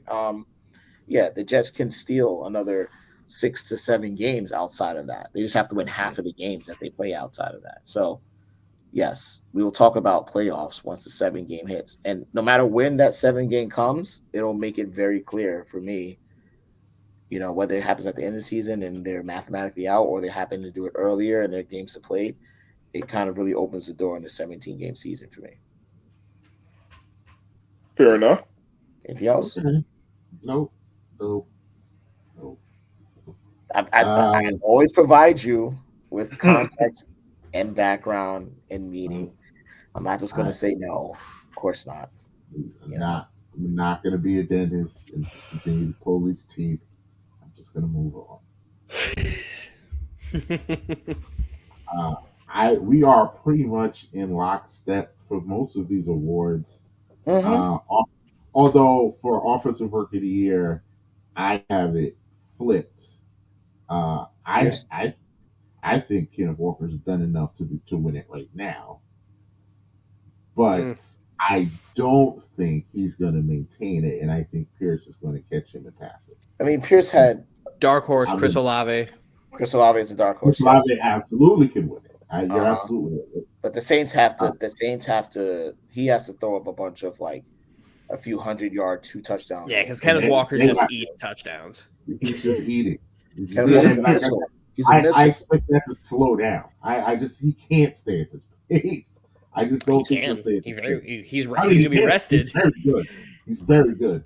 But I don't think he will. I think Damian Pierce will continue to just do enough to win. So I have it flipped. I have Walker with it right now, and I have Pierce winning it at the end. I have it like Roz. I have Tariq as defensive rookie of the year right now, but I do think Sauce, for pretty much the reason you say he's in a bigger market, and Tariq never talks. So the NFL needs that, though. They really do. And Sauce gets Johnny ice cream every week. I have a feeling the Jets are going to have 8 or 9 wins. But I will say this: don't let Seattle win that division. Oh, they will. Yeah, they're going to win that division. That division's terrible. The eyes will start to creep over there, and more people will see him. So I think that race is not over. Well, you missed the category. You missed the category, and I wanted to say that ties into exactly what you're saying, and that's comeback player of the year. Yep. Now, that's tricky in football. Well, I mean, it's tricky, but it's a one-man race. Wait, did you do coach of the year? Yes. Yeah, we did. Yeah, we did. Oh. Yeah. No, I say Mike. Sirianni. Oh. We're getting there. I say for Mike. We're getting there for Mike, but I'm just saying there's a category that we can. Yeah, but for comeback player of the year, it's a one-man race. Y'all can throw it out there. I don't know. It's absolutely a one-man race. It's Geno Smith's race. Yeah, I think. Listen, I think that he certainly is running away with that. No pun intended. But I mean, like, Geno's my dark horse for comeback player of the year because he was nowhere last year. Who else can win that? Who else can win that? I mean, like, Saquon Barkley. Oh yeah, Saquon can win that. But Saquon's my lead for comeback player of the year. I think they'd give that to the quarterback. Yeah, Geno Smith's gonna win that shit. But I think Saquon literally coming off that. I think Saquon is running away with that. No pun intended. Heck no. If you could give an award to a quarterback, that's who's getting it. Yeah. Geno's right behind it. Geno is like, it's if there was an award for like most unexpected. Because the problem is weirdest 10-year vet to win a job and win the division. Because the thing is the Giants are eventually going to hit a plateau, and then I could see the Seahawks. The Giants' schedule it slows down. The Giants are going to walk into the playoffs. Yeah, the NFC is pretty bad. Actually, their schedule, the whole NFC East schedule is just bad. Like if the Commanders can figure it out, there's going to be a problem with playoff seeding because they're all going to end up walking in. Like Saquon's my guy right now, but I think Geno, if at the clip that he's playing at right now, is going to win that and would be a dark horse candidate also for MVP. But Mike, I'm going to let you finish. Bro, they try to ride him off. He was riding back. Exactly. He wasn't riding back. He wasn't riding back. Did they write Saquon off? They did. But did he write back? No. Exactly. I mean, everybody wrote Geno off. Nobody. Everybody. Those two guys. At least with Saquon, you're like, okay, kid's fucking super talented. Hopefully he can stay healthy. He's all their offense, man. He's literally their offense. Kenneth Walker is like a great talent, and he's but Saquon Barkley is the entire offense at this point. Mm-hmm. Daniel Jones can run too. Yeah. Saquon is the entire offense. Saquon is the entire offense. I'm gonna say he's the entire offense. Like Daniel Jones running bootlegs and 20, 15 yards. If Saquon goes out, that team crumbles.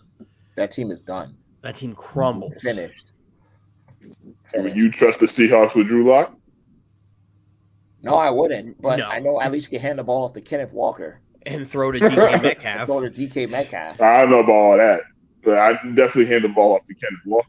No, I don't but know you about can that. do these things. You could chuck do up these things. DK and he has a 50% chance of coming down with that ball. But you start getting into Richie James territory as your number, like guys. Nah, man. Saquon's that whole offense, man. I really, really, really want to pick AJ Brown for Offensive Player of the Year. That's not a bad pick. It's just hard when there's like Tyreek's 6 other numbers. receivers that are doing better than him at the same time. Exactly. Tyreek's Amen. numbers are just Don't forget that hamstring. it's just too much No. for me. I really want to give AJ Brown some love, but I can't. It's I Tyreek figured you'd Hill. be a little bitter. Yeah, he made fun of y'all. I'm very bitter. But oddly, I'm not mad at him. I'm not. I mean, you should be mad at him after he's tweeting during that game. Ain't nobody getting open. He is rightfully so pointing out. Yeah, but is that an insult though? How ridiculous how he carried our offense. He's pointing it out. I'm mad because he threw a temper tantrum, and all Tennessee had to do was say, "Be quiet. Here's your money." Now you like all I had to do was pay him, and they just would not do it. I'm not mad at AJ Brown. I'm not mad at AJ Brown. I'm not. Tyreek Hill is it right now. I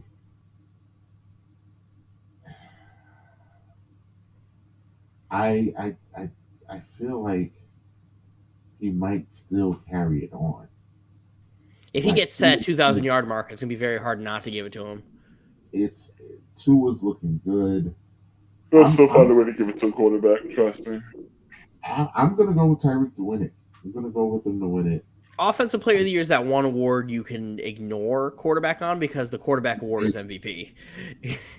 Yeah, that's true. That is true. Because last year they could have gave it to a quarterback, they gave it to Cooper. But it was clearly Cooper, though. It was clearly Cooper Cup. Yeah, triple crown. Honestly, he should have won MVP too. Yeah. Who won the MVP again? Rodgers? Oh yeah, it was Rodgers. Yeah. Uh-huh. No, Rodgers had a sickening season though. I can't even front. I mean, Cooper He didn't Cup. throw any picks, but I mean, Cooper Cup absolutely could have won it. Aaron Rodgers is the king of throwing the ball out of bounds. That's why he doesn't take chances anymore. We don't have to talk about Defensive Player of the Year. We all know what it is. Yeah. We all know what it is. MVP, I don't think Dylan's going to be surprised. Dylan knows who I'm going to pick. I've been screaming this for a month now, and no one seems to listen. Jalen Hurts is the MVP of the league right now. I had the same pick. I can see that. But you're just coming. I've been screaming this for a month. It's fine. 3-0, 4-0. I've been screaming it's Jalen Hurts for a month. But my problem is it's going to be hard to pick him unless they go undefeated for me because they don't play nobody. And guess what? Jalen Hurts is going to win the MVP. I'm letting you know right now he's going to win. Are they going to go undefeated? They're not going to go undefeated. But Okay. they're certainly going to go 13-4 or 14-3, whatever. They're only the 4 losses. They're only going to lose. That's what I'm saying. Who are they losing when you to? look at the schedule, like who are the 4 losses? I don't know. Maybe the Titans. Oh, the Cowboys. I see Tennessee. Cowboys. I think the Cowboys could beat them. Yeah, Tennessee and Dallas. That's going to be the AJ Brown revenge game. So we'll see. The Cowboys. I don't know if the Titans could beat them. I don't know if the Titans could beat them. The Cowboys. The Titans can hang. The Titans almost beat the Chiefs. Yeah, but the Eagles play different football. The Giants can beat them too. Those division games, especially in the NFC East. Giants don't play well against the Eagles. The Eagles have the Giants number for years now. We'll see. I think the Eagles team is too good to lose to the Giants. I'll take the field. I'll take the field. They're not going to go undefeated. I'll take the field. The Eagles are going to destroy the Colts. Yeah, they're going to obliterate the Colts. And the Eagles may put up another 500 on the Titans. AJ Brown's revenge. If the AJ Brown revenge game is gonna be AJ Brown with 250 like 4 times. He's gonna be bullying Caleb Fairley up and down the fucking sidelines. You couldn't cover me in practice. You can't cover me in the game. Who's the Eagles' next Oh. game? Aren't they playing Monday night against the fucking Commanders? Oh God, another Yeah, the easy game. Eagles' schedule is so sickening. Like, Oh my lord, that's the Monday game. I thought tomorrow was gonna be bad. I think the way I look at it, they definitely have the ability to win every single game in front of them. Like, they They're get not going to past the play a Cowboys. challenge until like Dallas, Yeah, and maybe and the then Titans, again in the maybe. playoffs. That's Dallas Maybe the in Titans. San Maybe. Fran. Maybe. Coach of the year right now, I have Roz's favorite coach in the world in the league, Dabs. But I don't even remember this dude's name. But I'm picking Minnesota's coach to win Coach of the Year. That's a good pick. Oh, That's a good pick too. what's his name They're again? gonna get the I like It's, team. it's like Kevin something. Yeah, I don't know What's what his name? The guy from the Rams. Browns, right? He come from the Rams. Rams. O'Connell. That's right, O'Connell, right? No, I was on Twitter earlier, and they're like, "Are the Vikings the 1-7-1 team that nobody absolutely gives a shit about?" Nobody talks about them. But I think it's because it's because of Kirk. It's because of Kirk Cousins, man. Because none of us trust him. None of us trust him. I do. I'm on my fantasy team, so I trust him.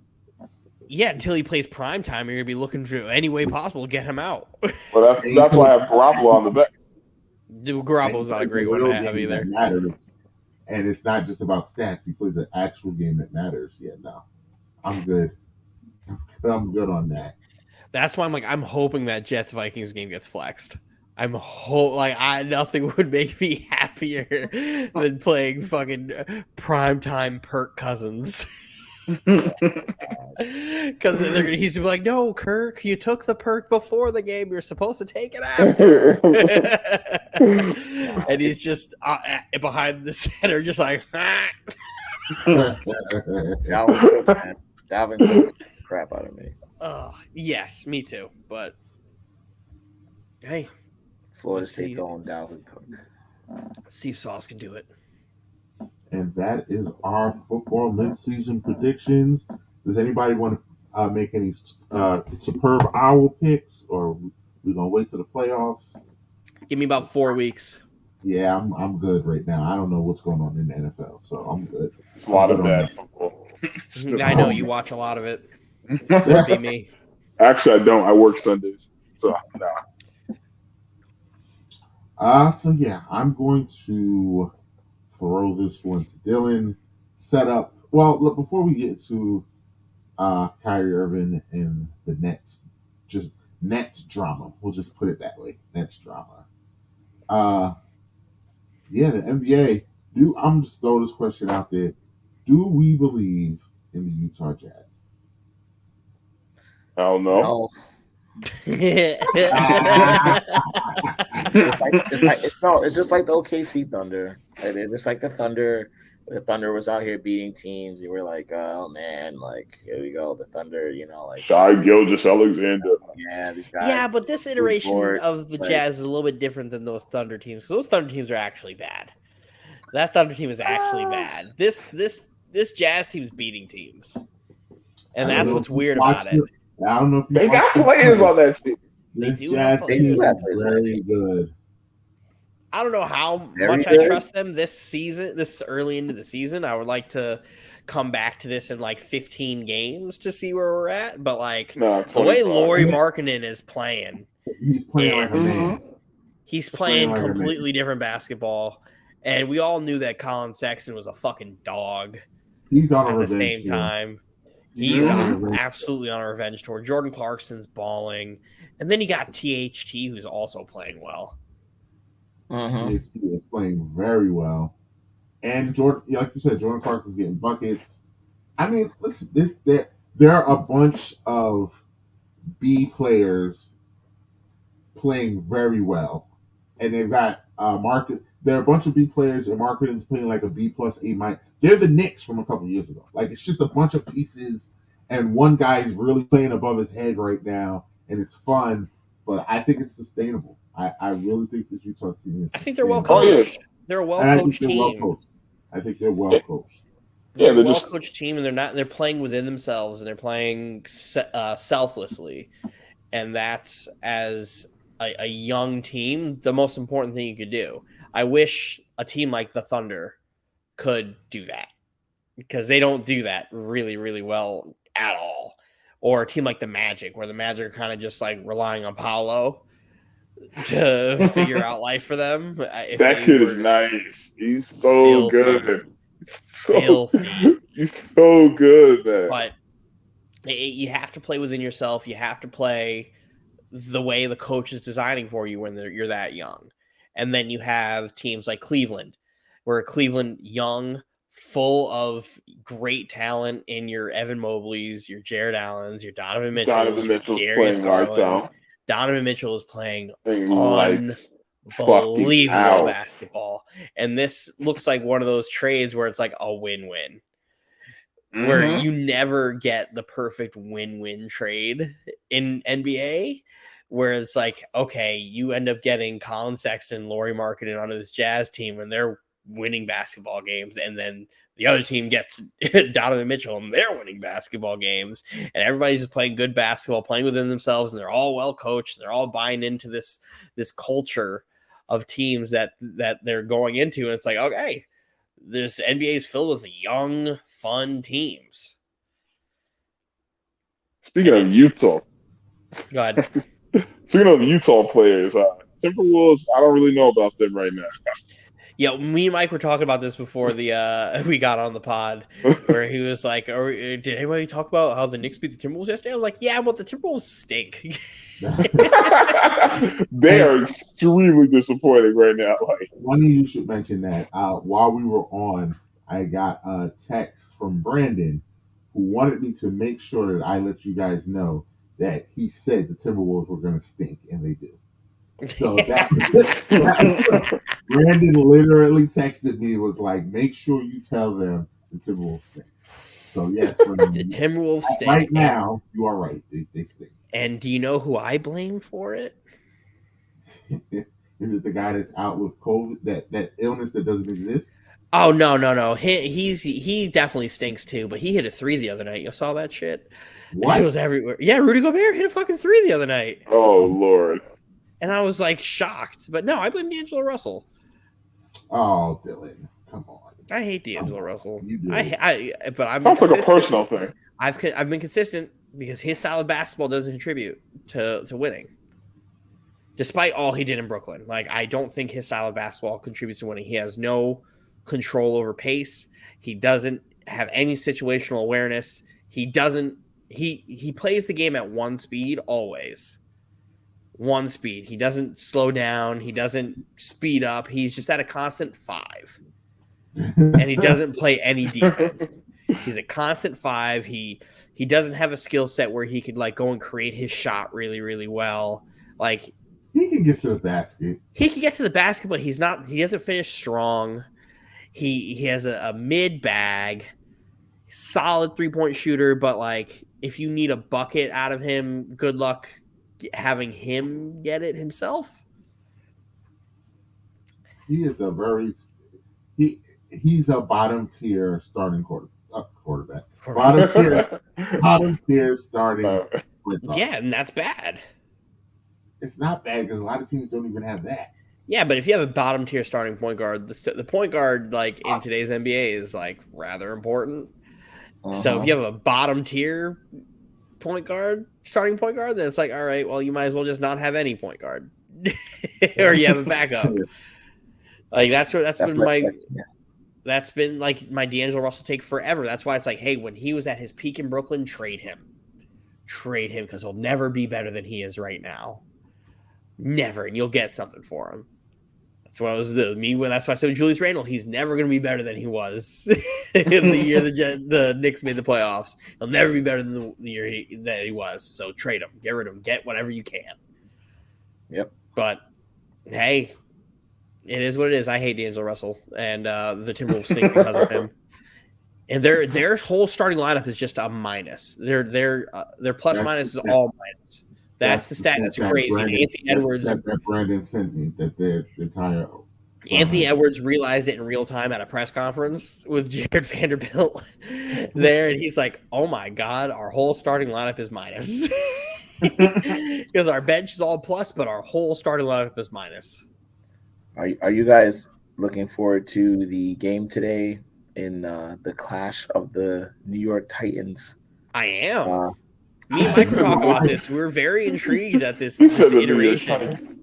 The iteration of this Nets team that's playing basketball right now is like playing a weird like basketball that I'm not used to watching. The game's in Brooklyn, right? Yeah, yes. yeah. It's gonna be fun to see. I'm Fucking interested. get it. I'm interested in seeing how the Nets attack the Knicks defensively, because I know every time the Knicks play against the Nets, Kevin Durant's just going to be talking shit to Julius Randle and make him feel like a child. And it's just a matter of where's Royce O'Neal going to play, because Royce O'Neal has been fantastic. Well, he's gonna guard RJ. But see, I wouldn't put him on RJ. I'd put him on Brunson. Brunson's. I mean, he can guard Brunson. Yeah. I'd put him on Brunson to try to force him to make bad decisions. I don't know if I like him on Brunson, but I can see why. He could, because he's capable of it. I just don't know. Or he's gonna be the one that you're gonna like. All right, start him off on someone and then switch him to whoever it is. But the one matchup you have to keep is Kevin Durant and Julius Randle. It's the one matchup you have to keep because Randle's gonna be in his feelings. As I told Dylan, the Knicks don't have anyone that can guard Kevin Durant because RJ's too small. In a perfect world, I would have RJ on Kevin Durant, but RJ is too small. He can't. He's just going to shoot over him every time. I would love for RJ to guard him, but he can't, and I wouldn't put him in that situation. So it has to be Randle, and Kevin Durant just dribbles and goes by him, and he frustrates Randle. And then, like I told Dylan, for some reason, Julius Randle feels like he has to get him back and dribble instead of just posting Kevin Durant up. Like, post Kevin Durant up if you're Julius Randle. That's how you get him. But no, Julius wants to be out here. But again, you can't. If you have Mitchell Robinson on the floor, you can't post up Julius Randle. Then Mitch can go sit down. Well, who's going to run your center? Jericho Sims going to spread the floor? Who am I afraid of on the Nets as a big? Who am I afraid of? Well, depends if Kevin Durant's going to play the big or not. Ben Eventually, Simmons. leave Ben alone. Nick Claxton, man. I want to. I'm a big Ben Simmons fan, so I'm. Are you? You might be the only one. No, I'm also one. I'm also a big Ben Simmons fan. Me and Dylan were sitting here waving the pom poms, trying to be like, "It's okay, guys, just wait." Just let him get into shape. Definitely not okay. He's not ready. He's not ready. He's not ready. What do you mean he's not ready? He had all this time to get ready, man. I wonder who said he wasn't ready. He's not ready. I wonder who said he wasn't ready. No, but and also the Nets aren't wrong for trying to trade him right now either. They're absolutely not wrong for trying to trade him. Cut your losses. Yes, they are. They're not wrong for it. We're like 8 games into the season. They're already trying to unload his. That's why I think it's still too early. 8 games into the season. How do you think there's not nothing wrong with that? You know why? I don't think there's anything wrong with it because we're fucking cut your losses and try to get something that's going to actually contribute. But you just said give him time, though. How you say exactly? You like if he's going to be there, give him time. If you're going to try to move him, move him. Cut your losses, man. If your plan is to keep him long term, then it's like, all right, you have to give him time to get into like comfortable and like mentally right. If he's not ready, and you're like, you know what, let's go and get somebody who's going to contribute to the team right now, then you move him. Yeah, I think both. Like I'm playing both sides of the coin here. Like there's benefits and like pros and cons to both. But like if you got unload Ben Simmons, they said it was to like a Western Conference team. So I'm like, all right. Maybe you fucking wait till like December and you send him to Phoenix. No, Phoenix. I don't see him in Phoenix. That doesn't work. Well, would you trade Jay Crowder? Who's not playing? But why, if you're Phoenix, why would you do that? Yeah, but you wouldn't even because they're not letting Jay Crowder. Jay Crowder wants nothing to do with the Phoenix Suns. So would you rather get a guy who can maybe do something, and get rid of a guy who's literally on your not showing up to practices, not showing up to games, not being involved with the team at all, and eating up your cap space? I guess.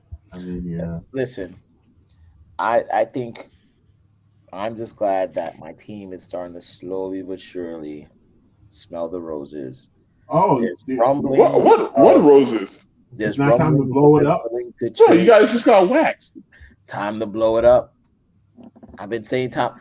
I saw a One picture thing, of Anthony Davis last night on Twitter, and somebody said Anthony Davis looks like he doesn't want to be a Laker anymore. one thing I've always stayed consistent. I said you will never get more for LeBron James than you would have this offseason. Everyone said I was crazy. He doesn't look like he wants to be there. He's just going to chase the points total. He's going to check out. The biggest albatross contract in the NBA is on its way. I said everyone still believed that as long as AD got healthy, everything was going to work out. I also said even when he's injured, you still won't get as much for him back then in the offseason as you would now. You trade Russ for whatever you can get. That's also still in play now. And what? It's another Rostradamus moment, man. The Lakers are who I said they were going to be. They literally are self-sabotaging themselves and are just fighting to just not take off the band-aid. Have to rip off the band-aid. Now they have diminishing returns for every one of those players that they're going to get if they're going to do it. And now they're I mean, you don't have your first round pick anyway. So that's why I think the Lakers are being stubborn with that. It's like we don't want to be the laughing stock, which you already are, but they're like, we don't want to be a laughing stock. We're going to try to win as many games as possible just so that our pick can be as low as possible because we can't possibly deal with being a lottery pick with probably one of the greatest prospects that's ever walked through the door and have our pick actually be, within striking distance with that guy. So they're just going to keep playing these guys. The team is not set up to win anything. And if you're LeBron James, what are you playing? I mean, he's obviously playing for the points. I mean, we know what he's playing for. Yeah, he's playing for the points record, but he can't sit up there and tell you that the Lakers are going to go to the playoffs, make some noise in the playoffs. Like I mean, the he Lakers will. the Lakers need to win some games. The Lakers are at the point where they just need to win a game, and just as many games as possible they just need to win. That's what they get for doing Dwight dirty. Oh, Dwight going to play in China? Yeah. Not about doing Dwight dirty, man. It's about Rob Pelinka. Dwight wouldn't have done much to help the situation. No, because he doesn't. He doesn't. It's a 101 masterclass in like not wanting to build your team to support what you're trying to do. Like the Lakers did the quintessential half measure. We want LeBron James to be here to put butts in his seats, but we don't want to actually put a team around him. Right? It doesn't work that way. Right? If you're going to re-sign him, play to win. No, and the thing is, he's going to be the worst. That's the thing that they don't understand. He's going to be insufferable for the next 2 years. He's going to be passive aggressive. He's going to literally just say whatever the hell he wants in pressers. He's going to do things that we saw him do when he wants to get out of a place, and it's going to be, man, it's all the Lakers' fault for not supporting LeBron James, but he's not going to sit there and be the fearless leader and just take it on the chin and everything like that. He's already started barking. Like, we know that you don't like it in LA. We know they don't have shooters around you, but what's the point of saying the whole like, well, I don't know what we're going to do. We're going to get shooters or across the team. There's still guys that play and practice with you. Right? That's what I'm trying to say. Like, there's still guys that come and show and play and practice with you. So unless you're telling them every day in practice, hey, you guys suck, you can't shoot anything. What's the point of going to the presser and saying to the media, like, you guys suck and you don't play anything? If I'm a teammate of his, I'm like, you're a coward and you're a fraud because I play with you every day and you don't have that same energy for us in the practice room, but you'll sit here and tell the media that we're terrible. And that you don't have to help. Okay, Mike. I don't believe it. I just asked the question, Russ. I'm telling you, I don't believe it. You don't? I don't think he does. I don't think he does. I think LeBron James is very methodical in what he does. I think he worries a lot about how he's perceived, and I think he will do whatever it can to make sure that he is determined and seen in the media and everyone's eyes as the victim in this situation. The Lakers didn't do right by me, right? But here's the thing, right? If Rob Pelinka calls up to him and says, we're up against the cap, 80's here, we don't have enough money. You want the shooters that you want. Russ is not just a viable way to do it. We can't jeopardize our future. You know, like, could you concede some of the things? He's going to say no. And he said no, right? Why So would it's you do that, Josh? well, then if that's the case, then you just lay in the bed that you make. Right? So you want him to take a pay cut because Rob Pelinka doesn't know how to manage a team. Oh, he took a pay cut with Dwayne Wade and Chris Bosh, though, right? It's not unprecedented. He's not playing with Dwayne Wade and Chris Bosh right now. Yeah, I mean, not playing with Dwayne Wade and Chris Bosh, but again, like, and why would he take a pay cut on his more than likely last substantial contract that he's going to get? Oh, but see, I mean, Rob Pelinka built him a car with square wheels. Yes, that's what I'm trying to say. That's what I'm trying to say. And so, why would he then this same Rob Pelinka comes and goes, hey, LeBron, man, this team's not built the right way, man. Yo, this car's not moving anywhere. You think you can take a little off the top so we can make it a little better? No, hell. But to be fair, LeBron James is a media whore because he also had the opportunity. He also had the opportunity to opt out and go wherever he wanted to go. Right? Did he not? So time out. He did. And then if he wouldn't have left, you know what you would have said? Rod's just leaving. He's just chasing rings. He has no loyalty. He's doing what he does. He destroys when he goes. No winning. Robs the team of their assets and burns it to ashes. At least he wouldn't be doing it on my team. I think if LeBron was really that big of a media whore, he would have left for the Knicks. If LeBron James broke the points record in a Milwaukee Bucks jersey, or if he broke it in a Phoenix Suns jersey or a Utah Jazz jersey, more power to him. I would have been like, you know what? Fine. Because, like, I get it, right? I was begging him to opt out. I was begging them to trade him. You were right. I begged them. I begged him. I said, save us from ourselves because Jeannie and Rob don't have the foresight to deal with a super rebuild. The chance that they did, they balked. And now all the players that they possibly could have had to build a dynasty and add someone later, like a Spider or anything like that, they don't because they bailed to get LeBron James in. I get it. LeBron James said that, but LeBron James, who's opting out, is the man you see now. Right? I would have told him, please opt out. I would have said, if you opt out, not only I'm not sure you're going to find someone to pay you that money, but if you do, you're just going to just go to wherever team you want. That's fine. They need it. That's what I'm saying. They don't have the foresight. It's all optics. And it's like, LeBron James could have opted out. He could have opted out. Did you guys hear what John Sally said? That he doesn't think the NBA is going to let LeBron break the record. Mm-hmm. Really? What's the idea behind that?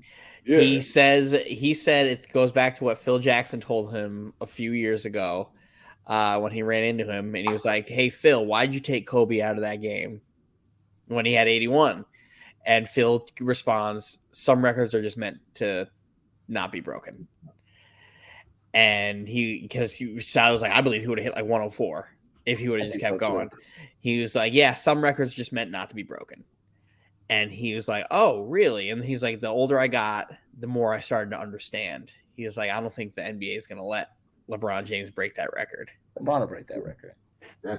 And I'm like, that's kind of an eerie thing to say. Play the X-Files music. Right? Like, yeah, that's a very eerie thing to say. I was like, are you going to say they're going to hurt him? Are they going to hire somebody to dress up like Father Time and hurt him? It's going to be the LeBron commercials. Is LeBron going to lose in those commercials and then he's going to lose his basketball career? LeBron is going to go out real sad for this points record though. I don't know if that's going to be sad. If you go out breaking that record, ain't really nothing sad about that. No. I'm not talking about the record itself. I'm talking about his team is going to go out real sad. Oh, yeah. What's the difference between him going out? Kobe went out sad? Kobe went out but sad. no. But there's a difference, though, right? Because we went through this already. We went through this talk about the Kobe last year versus LeBron's last year's, et cetera, et cetera, et cetera. We did this already. Rehashing this again right now. It's not the exact same thing. LeBron James is not retiring a Laker. But what if he LeBron does? James, he's not. He said he's not. He's not. Are we stamping that? He's not. He's not You wanna retiring a say that? Laker. He's told everyone for what is this? What is this? What if So, the Lakers how find a way many to get times do Bronny? I have to be right on this. Exactly. What if the Lakers find a way to get Bronny? How many times do I have to be right on this? Right? Like I've called this. I know. I just like to get you multiple worked up. Like he's not gonna retire a Laker. He's not gonna retire a Laker. Mike is right. He got his last chunk of the apple contract wise, so he took it. The Lakers are stupid for giving it to him, right? But they figured that's the only chance they have of putting butts in the seats during probably tumultuous economic times and et cetera, et cetera, et cetera. The Lakers, as constructed, are not going to win a championship. So that's put that out there. Like they're one of the worst offenses in NBA history in the first 6 or 5 games shooting. LeBron James is shooting 21% from the 3-point line. Here's the funny part. Oh my Lord. Not one time did you ever hear LeBron James tell you that he is bad at shooting, but everyone around him is he won't do bad that. at shooting, right? He is terrible shooting right now, right? Like he is the definition of washed right now. Like, and we don't want to talk about it because he's actually shooting wise or in general? Listen to me. Anthony, you're a hater, so everything you say is just wrong. I watched a game, and this is the quintessential snapshot of what the Lakers are now. I watched a game where LeBron accounted for half of the team's turnovers. One man not playing point guard accounted for half of the team's turnovers. I mean, I watch that every night with fucking Kevin Durant, so I'm not half of the team's turnovers. But Kevin Durant's not shooting 21% from the 3-point line. That is correct. That's completely. I wouldn't say LeBron's washed. LeBron's out here averaging 24 a game on 44% from the field. Like, what are you talking about? Facts and stats? What are you talking about? How many threes a game is he taking? We are watching. Now, if you want to say LeBron can't shoot, his jump shot. We're watching LeBron James going to the twilight zone. We're watching him fade to black right now. So it is happening. Let me see how many threes a game LeBron's shooting. Like 6 or 7. I think he's shooting. I feel like he's shooting more than he's normally shooting. Yeah, he's shooting terrible. Let me go to where's basketball reference? We need shooters. We need guys to shoot from the 3, but just don't worry about me, guys. But I can just shoot as much as I want to. That's not what you said, though. No, I told you what I said. I said LeBron James is getting washed. Yes, he is. Oh, he's getting washed. Is he washed? I honestly think LeBron James, what's his gain now if he isn't shooting? Because at least last year it was, LeBron James is shooting at a clip that at least he's LeBron's shooting less threes a game this year. He's just missing them. He's just awful right now. It's just awful. He's not good at the 3-point line. But the problem is the problem is that you have him, Anthony Davis, and Russell Westbrook all shooting 30, 28, and 21 from 3. It's not good. It's good. Like for someone who acquires the ball so much, it's like his usage percentage and what he's doing, it makes sense that he is still putting up numbers because he is still motivated to do so. I mean, LeBron James is not the worst player in basketball. I'm not saying that. What I'm saying is that you tell me how your star player, right, is supposed to be, and we know Anthony Davis is a shell of his former self. That's supposed to be the best player. That's the guy who's washed. That's the guy. That's the guy. Is he washed or is he just injured? That's the Wash. guy. Call it what you want. He dropped 29 today.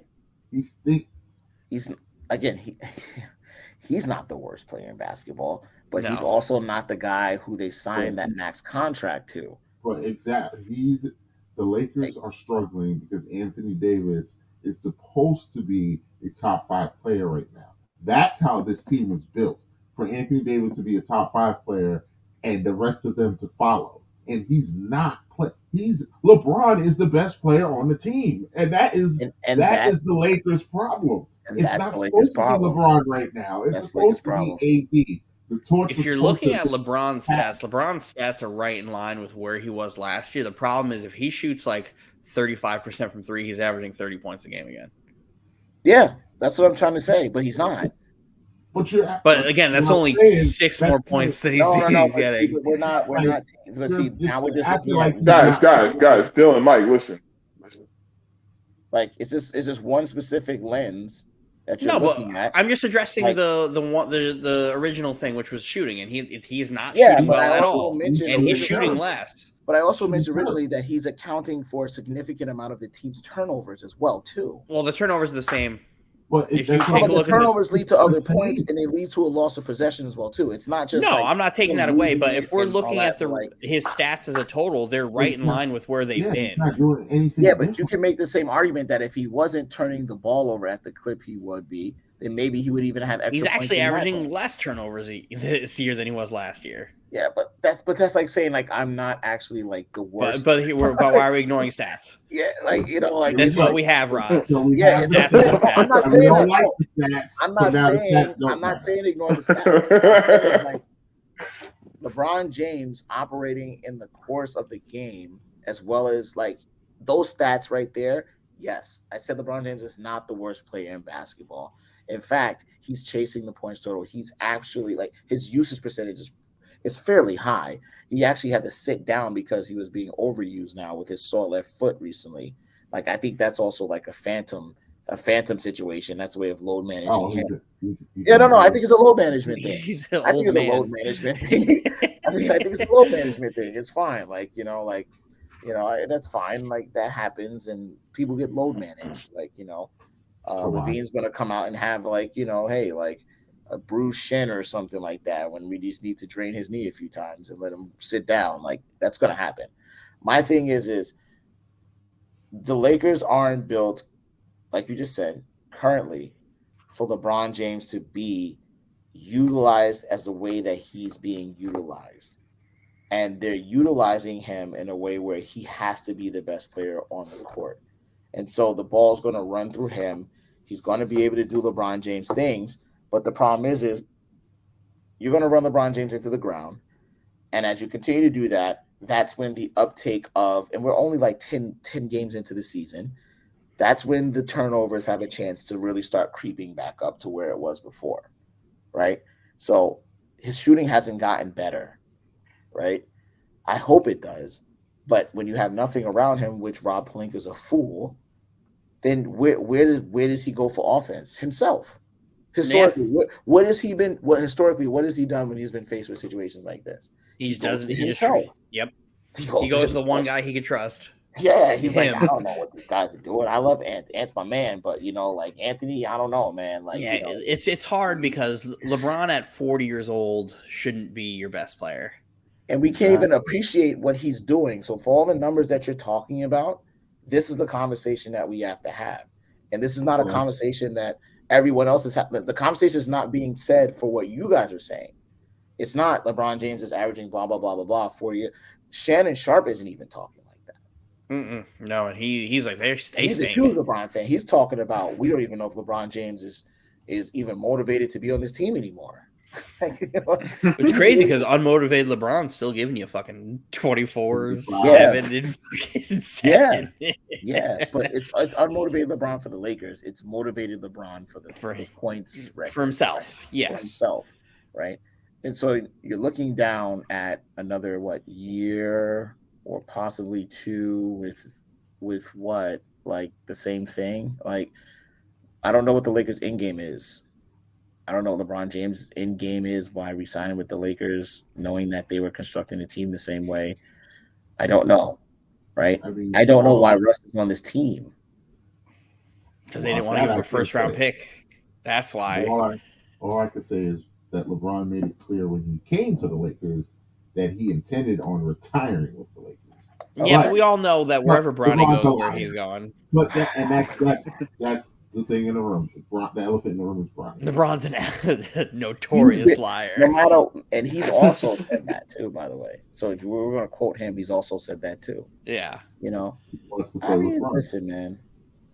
I even think LeBron goes as far as like signing a one-day contract with the Cleveland Cavaliers and retiring. I don't blame him. I could. I don't think he's retiring as a Laker. Like, I don't think he and that's fine, man. Ain't nothing wrong with that. He won his chip for Kobe. I respect the man wholeheartedly. He showed out in that bubble. I don't care what anyone says about the bubble. It's a championship, and not just because the Lakers won, but because tell Jimmy Butler that him basically coming out to the world that he deserves to be in those top 5 superstar moments by him showing out in the bubble, that doesn't count. Tell the Denver Nuggets that them coming back and embarrassing the Los Angeles Clippers and put some respect on Jamal Murray and Joker's name, that doesn't count. Like there's a lot of people who establish themselves in that bubble to just focus on ball. Like even the Celtics, even though they didn't come out and win that's when people were like, well, yeah, those 2 guys, man, And then they had Marcus Smart shoot 13 threes. And they had Marcus Smart shoot 13 threes. Yeah. So, it's just unfortunate, man. Not to harp on the Lakers too much. It's just like, as a Lakers fan, it's just like I just feel like it's a team without any direction. Couldn't tell you what Lakers basketball is. They have no identity. Couldn't tell you whether they're going to be good or not. The Lakers have no identity. You don't know what type of basketball they're going to play. You don't know who their star players should be. You don't know whatever. Let Darvin Ham start the way he built his team, trade who he needs to trade. That's it, man. And I also think that we do need to relax a little. This is, what are the Lakers on, game 8 or 9? 10. They're 2-9. Yeah, 2-8. Oh, 2-8. 2-8. This is Darvin Ham's 10th game coaching. It took Ime until January to figure out what to do with the Celtics. Well, Ime's situation was different. Yeah, but the Celtics didn't start off 2-8 though. No, let's not completely bury them yet. Has Russ not looked better since they moved him to the bench? No, I think that's a great move. No, he has. I thought that was a great move. It was always a great move, but you just had to get Russ to do it. Get some time. I think I was watching. But 2-8 is not a good start. Yeah, but you can always turn it around. It's too many games in the season to win something. For them to not get to the 10th seed, it's okay. It's okay. Relax. I was listening to somebody on TikTok, and they were like, Russell Westbrook is a floor, not a ceiling raiser. He's like, you put Russ with a group of guys that are just like, all right, and can hoop, he's going to make the floor higher than it should be just by being on the floor with them. Whereas exactly, as opposed to being on that starting lineup with LeBron and Anthony Davis, he doesn't raise their ceiling. No. He doesn't make them any better. Yeah. But that second unit with those guys, he will make them better by just being on the floor. Yes. And making them run and making them hustle. Mm-hmm. Mm-hmm. He's very good at that. It's good. It's good for him. But the Lakers will. I hope the Lakers will figure it out. And I think Russ going to the bench is a big part of it. And I think that could be a recipe down the road. It's just you have to approach that trade deadline with something. You cannot go into the second half of the season with this roster.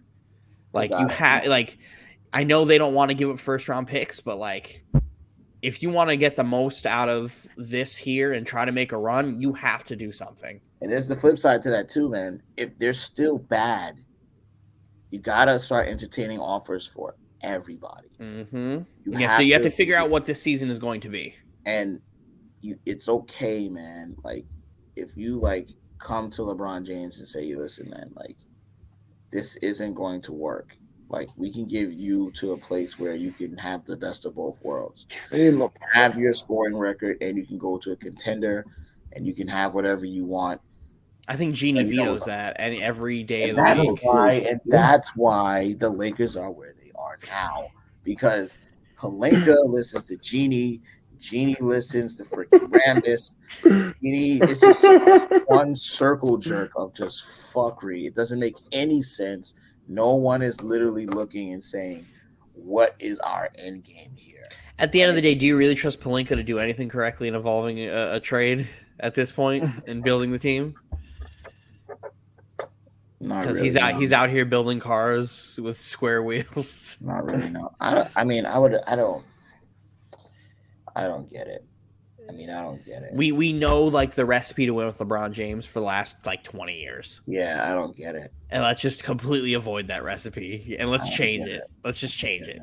The The book is Russ written. trade, the Russ trade is still so weird. Like, because all those pieces were exactly what you put around LeBron James. KCP's a 3-and-D. Kuzma's also has the ability to be a 3-and-D and has some upside. And then, you know, like Trez is like another guy that can switch and play, you know, like small ball with LeBron. Like, it's like, yeah, it didn't work out specifically, but I mean, like, how does Russ? You guys were the 29th ranked team in 3-point shooting that year, and then you go and trade your shooters for Russell Westbrook. So crazy. It's so like it's. I don't know. I just to this day I don't know. When the Kings were begging to trade Buddy Hield, never understand it. Never. To this day, if you don't understand it, I'm literally like, you know, it is what it is. But you know, like there's some great NBA stories popping up. You know, a lot of teams are having like some very surprisingly good seasons and good years. Like the Cavs look good. The Cavs look like, you know, like they're really gonna cause some issues. And you know what I'm saying? Like, they're in the East, they're gonna be a problem. The East looks good. The East looks great. Giannis looks as dominant as I've ever seen him.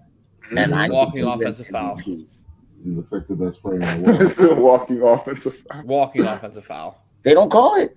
They don't. Yeah, they don't call it. They don't call it. He literally travels every other possession. They think it's a Euro step. They don't call it. They don't call it. He's They so won't call it. infuriating. He's so infuriating. They won't call it. Imagine if the league just decided to just call things travels and fouls when they were travels and fouls. He would be like, I don't understand what he would be. Not on that, man. He'd be Russell Westbrook. Not on that, man. You know, in Middleton, or Luka. It's back. Luka's also a walking offensive foul. Yeah. Luka's been doing this. Luka's nice though. Luka's nice though. At least I'll give him that. Luka has a skill set. I had to watch the Kevin Durant decide to face guard Luka 94 feet because he got tired of watching his teammates getting pushed off on. The Warriors don't know what to do with James Wiseman. Then he comes in and it was like, we don't. Everything just starts glitching out. No one knows what's going on. I'm like, listen to me. If Sean Marks was smart, he would go get James Wiseman. And the whole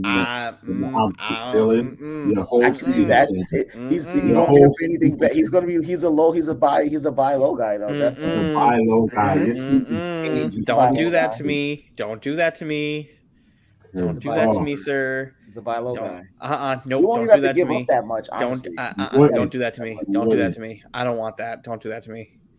My problem with James Wiseman in his rookie year was he stepped onto the court with that Warriors team and he just didn't look like he knew how to play basketball. He didn't know what his role was supposed to be. His initial, he wasn't he was lost. My bad. James Wiseman looked lost out there. He looked like he didn't know that he was supposed to be a guy running the floor. He looked like he thought he was supposed to have a legitimate role in that offense besides just running the floor and getting rebounds and kicking it to the shooters. And what did Jock Vaughn do with Clint Capella? Clint Capella? Yeah. You mean Nick Claxton? No, I'm saying when he was the coach of the Hawks. Oh, I don't want to hear that. I don't want to hear. You don't think he can do that with Wiseman? I don't want, but here's the thing: Wiseman's a dodo bird. I already have one dodo bird at center. Like I don't need not another that one. bad though. But he's a dodo bird. He's dealing with The last thing he needs offense, is though. Kevin Durant getting mad at him. But he's dealing with the Warriors offense though. The way that they run their sets and their passing, like their screens, it can be a lot. I can see A it can be a young lot guy for him. like that is, if you haven't already been there with this team the way it's run, putting a young guy in there who's already kind of lost into this locker room, it does not sound like a great thing. Especially when it's like Jacques is doing a good job right now, but that'll last about 2 weeks and then they're gonna be like, okay, the Kyrie Irving stuff is kind of like cooled down with Tyre Ime now. And then it's like, okay, now we got another shitstorm that's gonna go through, and like, what are you gonna have to give up to get Wiseman? Because they're gonna be like, oh, we want Seth Curry, and they're gonna be like, no, they don't. I don't think they have to. I don't think they have to give up too much, honestly. Like the Nets are not gonna like, oh, you want Ben Simmons? You want Ben Simmons for James Wiseman? That's even a bad trade. That's a terrible trade for the Nets. Okay, so you just threw something in my head, Dylan. What if the Nets asked for Draymond and Wiseman for Ben Simmons? No, then I'm back in my spot where it's like I don't have a shooter and I have another guy who's going to get mad at Kevin Durant. I don't know. You got I like Draymond on the Nets. I like Draymond. That's not a bad addition to the Nets. The problem is I like Draymond on the Nets if Kyrie Irving isn't on the team. Ben Simmons is terrible, though. Again, you either have to ride out with Ben Simmons, let him work out, or you have to move him. You have to move him. Those are my things, and I'm not in charge of that. But I I'm think okay they with jump either. at that trade if they get Wiseman and Draymond. I think they would jump at that. Yeah, but then you have to worry about paying Draymond. Yeah, but they're going to get rid of Kyrie Irving anyway. He's not. My thing is, the money's going to be there. The money will be there. My thing is, if you're, I don't know. It's Kyrie Irving is apparently going to be playing again this year, which I didn't think after the meeting with Adam Silver, I did not think that was going to happen. No, I think he's going to play this year. But I just think now do you just wait till December, where all the guys who just signed contracts are able to get moved, and you call Phoenix, and you're like, hey, DeAndre Ayton hates you. DeAndre Ayton hates Monty, and we kind of don't like Kyrie Irving anymore. Oh God! And you make a Kyrie Irving, Seth Curry, and CP3 on the same team. I don't see it. But the thing is, CP3 is not going to be there much longer, and if you do it to get some type of value for the rest of your year to unload DeAndre Ayton, because they only signed DeAndre Ayton so they didn't lose him for anything. Right? Where does Kyrie play? Is he a back? Like what? Actually, I don't see that work with Chris Paul there. I'm just trying to think of a trade that involves us getting a different type of center than Nick Claxton. And don't get me wrong, Nick Claxton's been awesome this year, but you need somebody who can do something else. I needed to say that because he's been everything I needed him to be. He hasn't showed the dodo bird tendencies that I complain about constantly with him. I mean, honestly, I wish you had something that I wanted from that team. Now that Kyrie, no, okay, I wish you had something that I wanted. Toxic sludge. No. I'd give you AD, and I don't want AD because he doesn't play basketball. I think the Knicks would pay. And then I'm stuck with another guy who doesn't play fucking basketball. I think the Nets would take AD. The thing is the Lakers won't touch him with a 10-foot pole now. The Lakers, no, and the Lakers won't even get close to Kyrie Irving. That was the guy that Indiana is going to be the team. Indiana's the team where Indiana. It's like, yeah. But Indiana will probably try to they will try to run you guys in a trade. They will.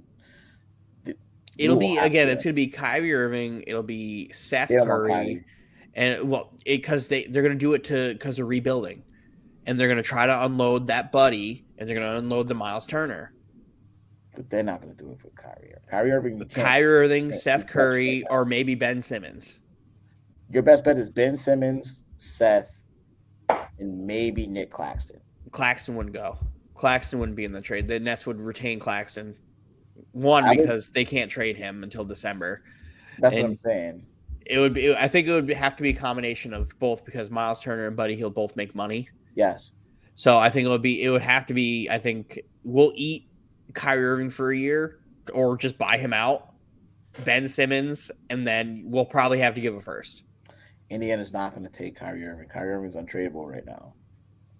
I think they take him if they're going to buy him out. I think he's And if that untradeable point, right now. if Indiana is trying to do the rebuild and you get rid of these two guys who are making money, you buy him out. I hear you from a purely like financial. I'm just thinking from a financial standpoint, not just me trying to get rid of Kyrie Irving. Because if Kyrie Irving can stay and they fix whatever issue they have in the locker room and whatever, like, because apparently there's more issues in the locker room than there are with just ownership at this point.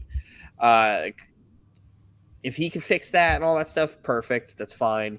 But apparently, once we go back to that, the players only meeting that is works 100% of the time. Apparently, Steve Nash called 10 plays and Kyrie Irving ignored all 10 play calls in a row, and then they proceeded to fire him. Yeah, that's wild to me. Yeah. I mean, like, I think it's like he will get a chance to be back on the court. Which I didn't think was going to happen. I really didn't think so. I thought that press conference was the needle in the nail in the coffin. That's what a lot of people thought. If there's anything we know about, okay, Mike. I was going to say, we're getting up against the clock. Do we want to dive deep into this Kyrie thing? Do we want to save that for another episode? I mean, I don't even know if we could do that much of a deep dive, because if we're gonna go, I think I'll just say this flat out. Kyrie's press conference is the reason he's in trouble right now, more than anything. Like, I thought it was more than one. The last press conference. Oh, okay. That last press conference. The first one hurt. The first one was the straight. Was the jab. The second one was the cross. Yeah. The second one was the unhinged one. That was where he just goes on this tirade, and it's just like, all right, like they're just asking you to just say, "Hey, I don't condone anti-Semitism," and you just can't do it. You just can't do it. Like, you're not wrong for trying to learn your history and trying to grab there, but you are wrong for ignoring some of the things that are in that book that are not correct, and to a group of people, and that's just blatantly just anti-Semitic. Like, you should be able to go out there and be like, listen, there may be some facts in here, I'm just trying to learn, but I don't condone anti-Semitism, and I'm sorry that a group of people are hurt about what I did. Simple, done. If he would have did that, he's done. Nobody's talking to him. Like, anything he's playing, suspended. He's all right. He's not suspended.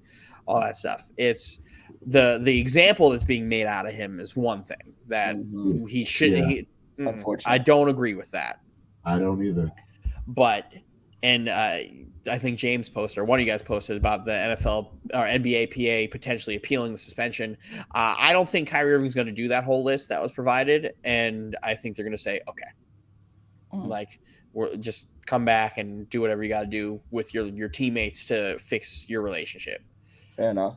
And the one thing I've been pointing out to everybody about this situation is Myers Leonard to this, because this is the one thing that tends to get forgotten about. No, I didn't forget about all this is in the Heat. If Kyrie Irving refused to, like, address the anti-Semitism and do all that stuff, he can go the same way that Myers Leonard went. Yes, he can. Which was Myers Leonard did all the things Kyrie Irving is asked to do right now, where it's, hey, do X, Y, Z, and he was promptly released and is blackballed from the NBA. Yeah. Rightfully so for Myers Leonard. Yeah.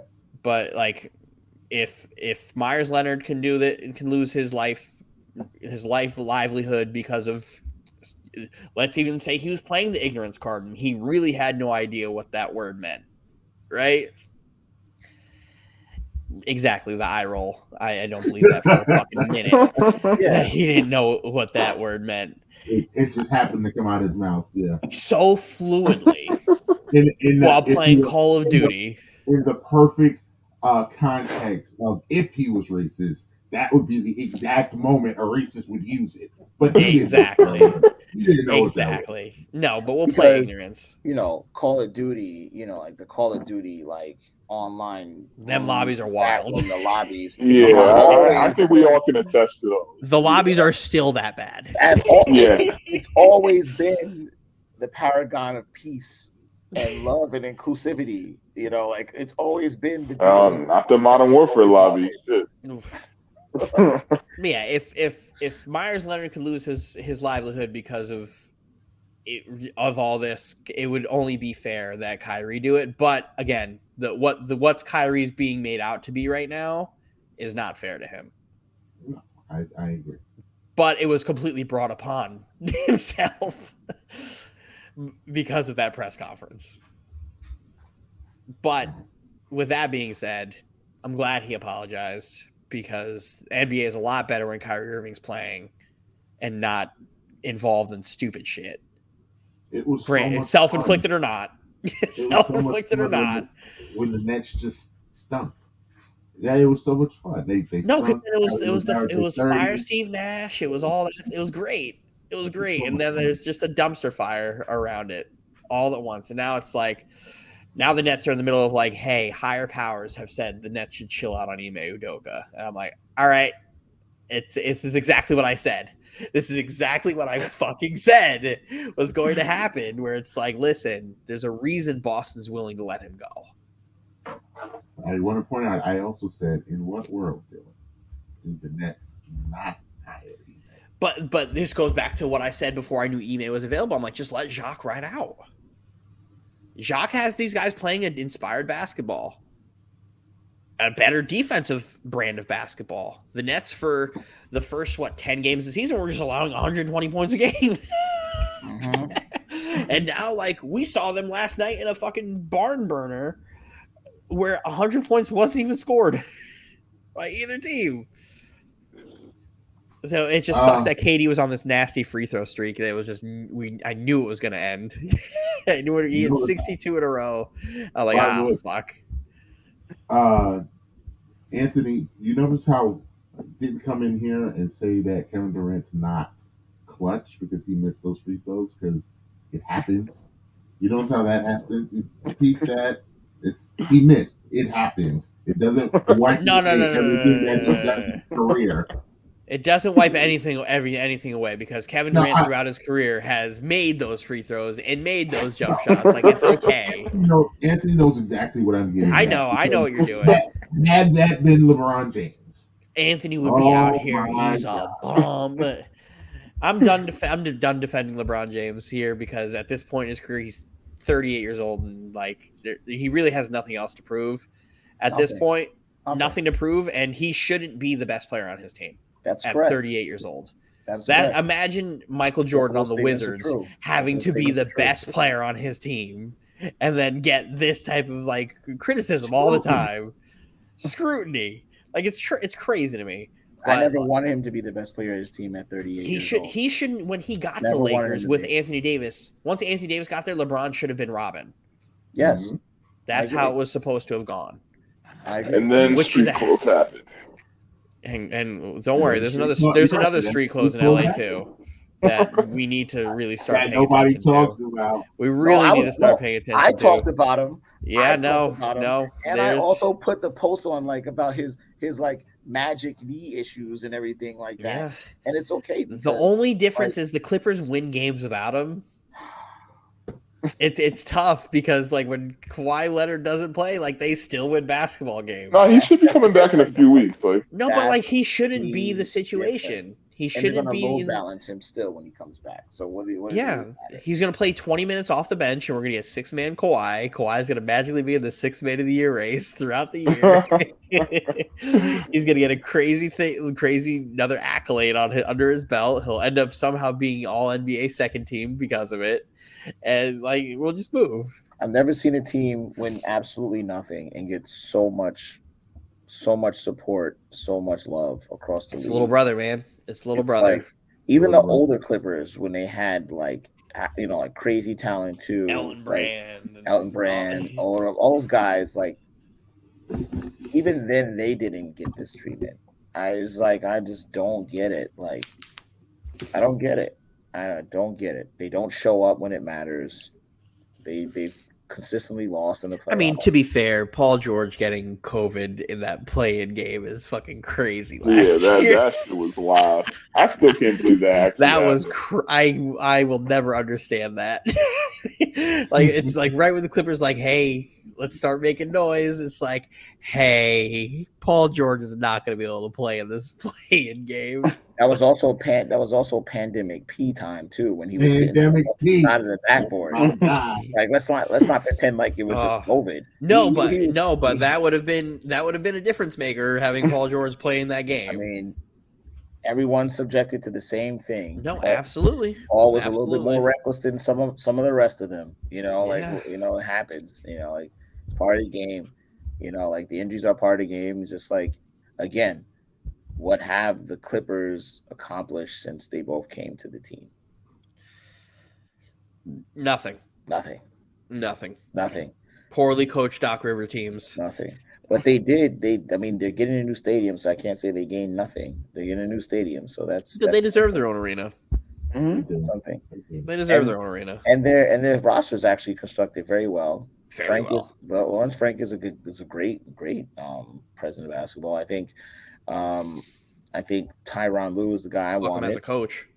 Ty Lue is the guy I wanted, but everyone said give Vogel another chance, and I was like, all right, whatever. Don't worry, Jeannie didn't want to give Ty Lue a chance. So sick. G wanted to build your whole assistant coaching staff. So sick. With guys who could have been head coaches. We gave up Zubox for a bag of like Lunchables, and it's like it's crazy, man. Well, all right, no more. I'm tired of hearing you talk about the Lakers. Very quickly, hit this like, share, and subscribe button. Follow us on all of those social platforms. I would just move on, but I cannot. Here's the graphic with everything that we're on, but I can't not do this. I am a fair man, and we do have to do our fantasy focus segment. Yes. By the way, our fantasy focus segment is brought to you by Mike Ortiz, Clark County Mortgage, and shout out, even though he beat me this week in fantasy football, shout out to my man Mike Ortiz, who announced today that his wife is pregnant. Yes, Mike Ortiz. We love it. We stand a pregnancy. Yes. Papa Mike. We stand a father to be. But that's pretty much all I'm going to talk about in this, because I had a horrific fantasy sports week where I went 1-4, and yeah, that just sucks for me. So I'm just going to let Dylan and Anthony talk and have at it. There is not a single soul in the world who is hotter than your boy. Not only am I the hottest team in this league with a 3-game win streak, I am still the highest scoring team in this fucking league. But you're not number one. Anthony, you're 1 game ahead of me. Don't worry. Who's number one? We'll get to you later. I have restored honor to my name. No, I'm number one. I have restored honor to my name by beating the shit out of my piece of shit brother. And boy, was I fucking scared. Anthony, you're actually very lucky I won, because if I didn't win, my brother would still be in first place. So you should be thanking me. You should be at my fucking feet right now. Thanking me for taking down that fucking tyrant, that piece of shit. You should be fucking tyrant. It's funny because your brother still has the highest chance of making the playoffs in our division. Anthony, I'm like 1 win away from having a higher percentage than you, because my percentage goes up like 16% every single time I win. Yeah, my team has been decimated by injuries, but you're still 5-4. There's not a team on earth hotter than your boy. Hey, Anthony, thank you for dropping Tua, because you are single-handedly the reason for my success. Not even all of my players putting up 23 points a game. Every player I get just puts up 23 points. It's a wonderful thing when your guys play fucking football. I love it. And that's with a bunch of guys on fucking bye week. And that's with me with fucking shitty Darren Waller as well, just not playing. Shout out to me for just finding tight ends to play every fucking week to just get me points. Because Darren Waller's a cocksucker. I fucking hate him so much. But hey, we're here. Who would have known DeAndre Hopkins coming back would be a big thing for me? Who would have thought? Your team is crazy, though. I kid you. Who would have thought the Jaguars going to trade James Robinson and Travis Etienne becomes this fucking feature running back who gets like 20-something points a game? Man, it's almost like I was preaching. I was a Travis Etienne truther.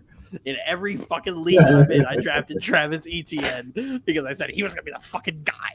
It's a good thing I already whooped that ass, so I ain't got to worry about that. Don't worry, good thing we can play again.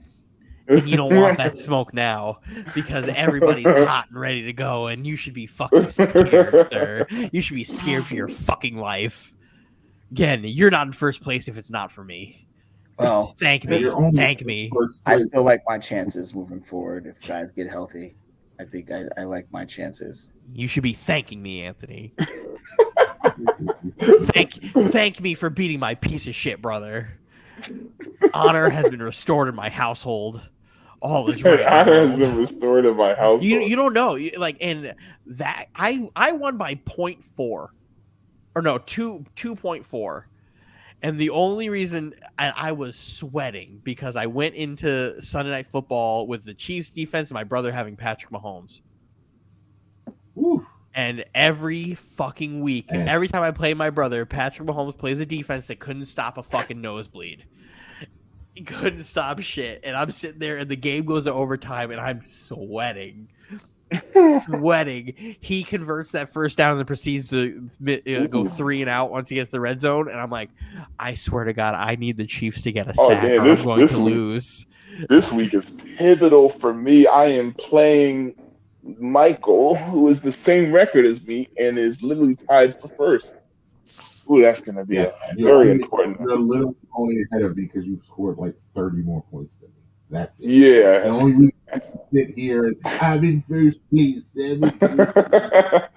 Well, don't worry. If me and Anthony end up with the same record, he would not be in first place. But we don't have the same record. Thank Jesus. Hey, one of us is the hottest team on the fucking face of the planet, and the other team. And when the other one started, and now I'm here.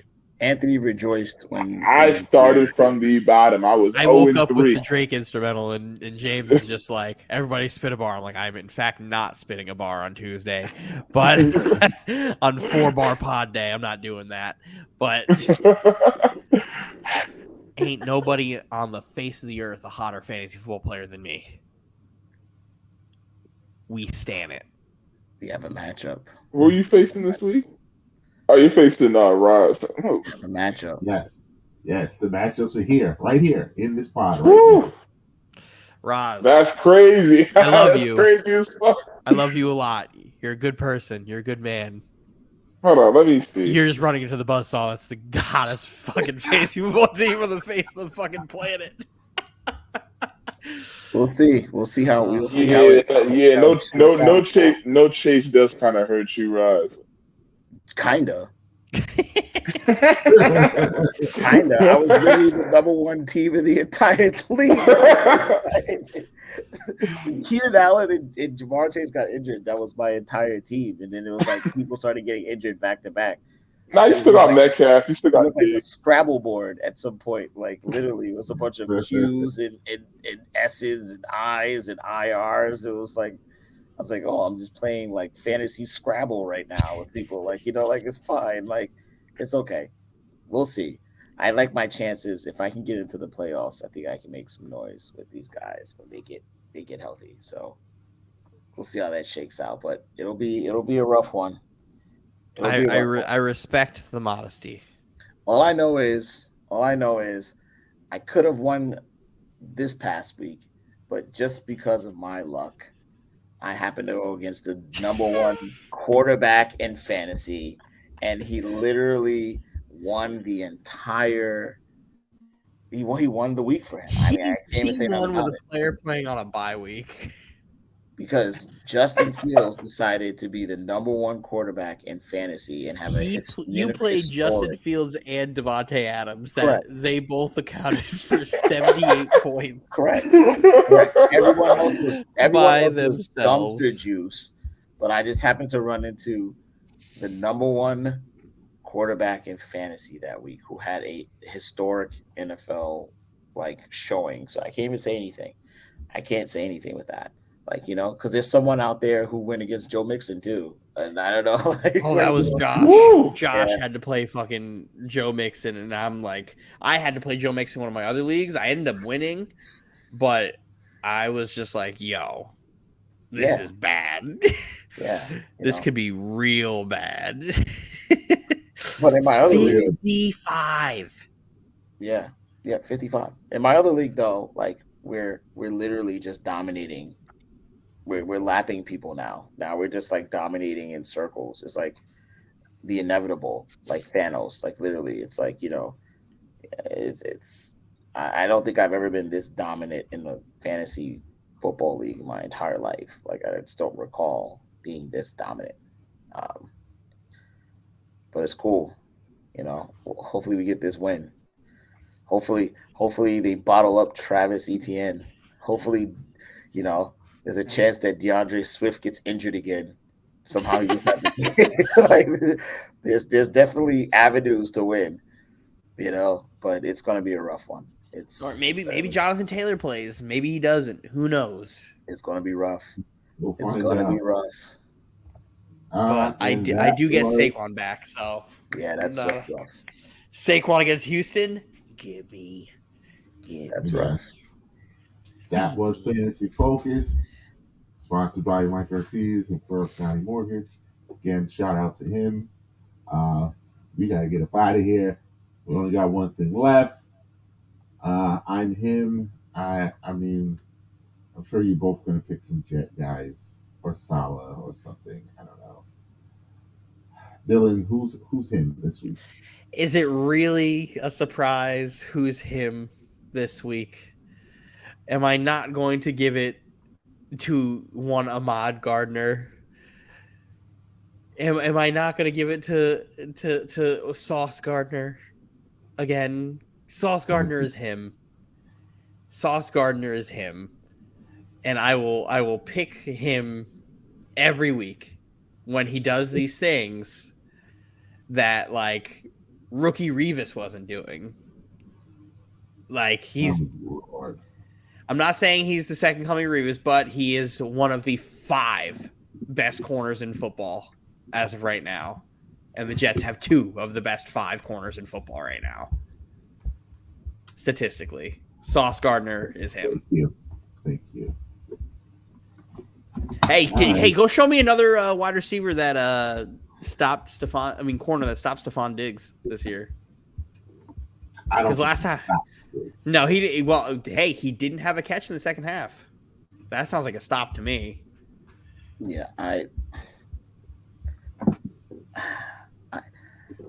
guess if I'm gonna choose, I'm him. Dylan handled the Jets portion. Like I mentioned, I want to give it to my man, but I'm still feeling salty about this. So I'm gonna go with the other guy, who is my man JoJo Mixon from the Cincinnati Bengals. Yes. He gets the I Am Him award for me. I mean, the guy balled. What a game! What a game! He needed to have a game like that. And everyone, he tore them up. He said, listen, man, I got that in me. I'm a dog too. All receivers get to shine, all that other stuff like that. But you give me the ball, you focus on me, and can make it happen. And that's the Joe Mixon that was taking over the ending of the season. Last year when they had that run of those games, he was running crazy and roughshod on the league. So shout out to Joe Mixon. I always knew you had it in you, my boy. You get the I'm Him award from me. Okay. Well, I'm him. I will qualify this. Roz knows this. I am Contrary to popular belief by some on this pod, I am very, very pro-black, especially when it comes to sports. And I remember all of my black icons as I was a young pup growing up in this sports game that I looked at and was like, that's my guy. With this. I absolutely despise that I have to give this to him in these circumstances. But my I'm him for this week is Dusty Baker. Dusty has Oh, waited, and shout that out to man has Dusty. been through everything. And I told me and Raj were together when the Astros won, and I told him right now I am so happy for Dusty Baker, but I absolutely hate the fucking Astros. But this is not about the team. This is about one guy, and my I'm him is Dusty Baker because he absolutely deserves Shout it. out to Dusty, And man. I You am know, so happy for him. And to shout out to see, Dusty. just to see, I don't know if everybody watching, if you get a chance, just go and look at the highlights of when that final out happened. Oh, I watched. It And made me emotional. and look at the joy in not Yeah, only man. Dusty, but all of his coaches. You could feel it coming out of them that they were so happy for him. And you could feel, I hate that team. You could feel how everyone was just, Dusty deserved that ring. I had to sit in my car. I was driving last week after the Astros went down 2-1 and actually listen to a segment on a sports radio about whether or not Dusty Baker belongs in the Hall of Fame. Nah, that's I crazy. was screaming through my radio at how unbelievable insulting that was and that he needed this ring to get in the Hall of Fame. That is ridiculous. I'm so glad Dusty got this so they can finally put him in like he deserves. Undeniable. He'll get in. He'll get in. He absolutely, he has 2,000 wins as a manager. Yes, that's what I was saying. It's that doesn't actually make any sense. insulting that he's not in now. But they can't, But I mean, they can't do it now. But I mean, like, what all that to say, like Dusty is 74, I believe. Like we need to stop playing. We need to stop playing. Put that man in. Yeah, so nah, my Dusty. I'm him, but grudgingly because I hate the Astros. They are absolutely on Red Sox level with hate with me. But I'm not gonna be that guy and act like I was not extremely happy for Dusty Baker. And Dusty Baker is my I'm him for the week. Yeah, so it's a good one. Shout out to Dusty, man. I said the same thing, man. Like it was real tough watching the Astros win that, but it was like after watching the replay and the highlights and that final out, and then they panned to Dusty in the dugout, and you see him get mobbed, and all you can see is his hand holding on to the, like these old guys, he's holding on to the fence in the dugout, and watch him go on the field. It's like, like I mentioned, like watching Dusty for so long as a kid, and like that was awesome, man. That was awesome for him.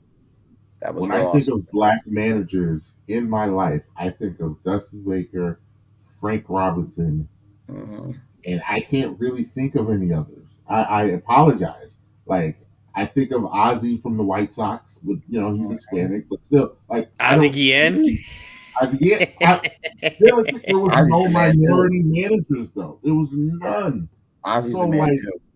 Ozzie's the man. To see them win, and now there's more. We're getting a lot more Latin managers, so I'm happy. Yeah. I'm very happy about that. But especially when I was going, Ross was going right when I'm just getting into baseball, there was no minority managers, and Dusty was the guy. So to see him get this ring, I'm so happy for him. So that's my guy for the week. Yeah. I mean, like, also, I hear what you're saying. Like, for me, it was like, again, like, it's like certain people, like watching Andy Reid get his championship, watching Bruce Arians get his championship. They're like certain coaches that I was just like, thank God they got their championship so everyone could just shut the hell up, dude. Like, there are people that will tell you that Andy Reid is just a choke artist. And like and like they would say that over and over and over and over, and I'm like, this is Andy Reid we're talking about. Like then he gets it. One of the greatest coaches ever. Yeah, as a sports fan, you exhale with them, like like yo, finally, you know what I'm saying? Like finally, Dusty gets it, and I couldn't be happier for Dusty. But it's always still fuck the Astros because scumbags. Always, always. And yeah, could happen to a better group of scumbags, I will say. So So yeah, man. yeah, I'm good. That is it. We're gonna get right into these solos and these goodbyes because we are pushing 4 hours. I don't even know what point of Dylan's even gonna edit this pod because it's gonna take a week for him to edit this pod. I'm off Friday. I'll get it done Friday. 4 hours. Oh, Roz, we're gonna go right into it. Roz, go ahead. Take us home. Yeah, man. Like thank you guys for tuning in. As always, as usual, we really appreciate you. You are the lifeblood and the reason why we do this. Always having a blast. Like 1 year in, it's kind of surreal. It feels like everything went super fast. We got to this point, but just to show you that, like we're really moving and shaking on the podcast, and like we really need to continue seeing your support. We love you, and like we can't wait to just continue to grow this platform that we have. Moving forward to even bigger heights. So, like thanks for tuning in, and like look out for some more content. Look out for some more innovation on our end, and like we'll continue to go through the seasons with you. Have a nice night. The mad producer. Fuck daylight savings time. It's useless. They should have passed the fucking bill when they had the chance. Now I have to watch it get dark at fucking 3:30 in the afternoon because the government's fucking dumb and they're still doing shit from World War II involving the fucking Farmer's Almanac. You guys are fucking idiots. Shout out to all the listeners. Thank you for this great year of listening of all these hot takes. In case you guys are wondering, after this recording goes, we're now Wednesday, November 9th, the Knicks play the Nets, and the last time the Knicks beat the Nets was January 26th of the year of our Lord 2020. They have not beaten the Nets since. It has been 7 straight. The all-time record of the Nets and the Knicks is a total of 206 games played. The Nets have 105 wins. The Knicks have 101. Kevin Durant, as a Brooklyn Net, has never lost to the New York Knicks. Ben Simmons, also fun fact, in his career has never lost to the New York Knicks. He is 14-0 against the New York Knicks. So hopefully that gets to stay the same because the more things change, the more they stay the same. Go Jets, take flight. Sauce Gardner's the man. We're out. Yeah. Yeah. I yes. shouldn't expect all that. Well, I knew how you felt about the daylight savings, so I'm not surprised by that. But yes, thank you, everyone. Like you said, it's been an unbelievable year. It flew by. I mean, a lot has changed in the year.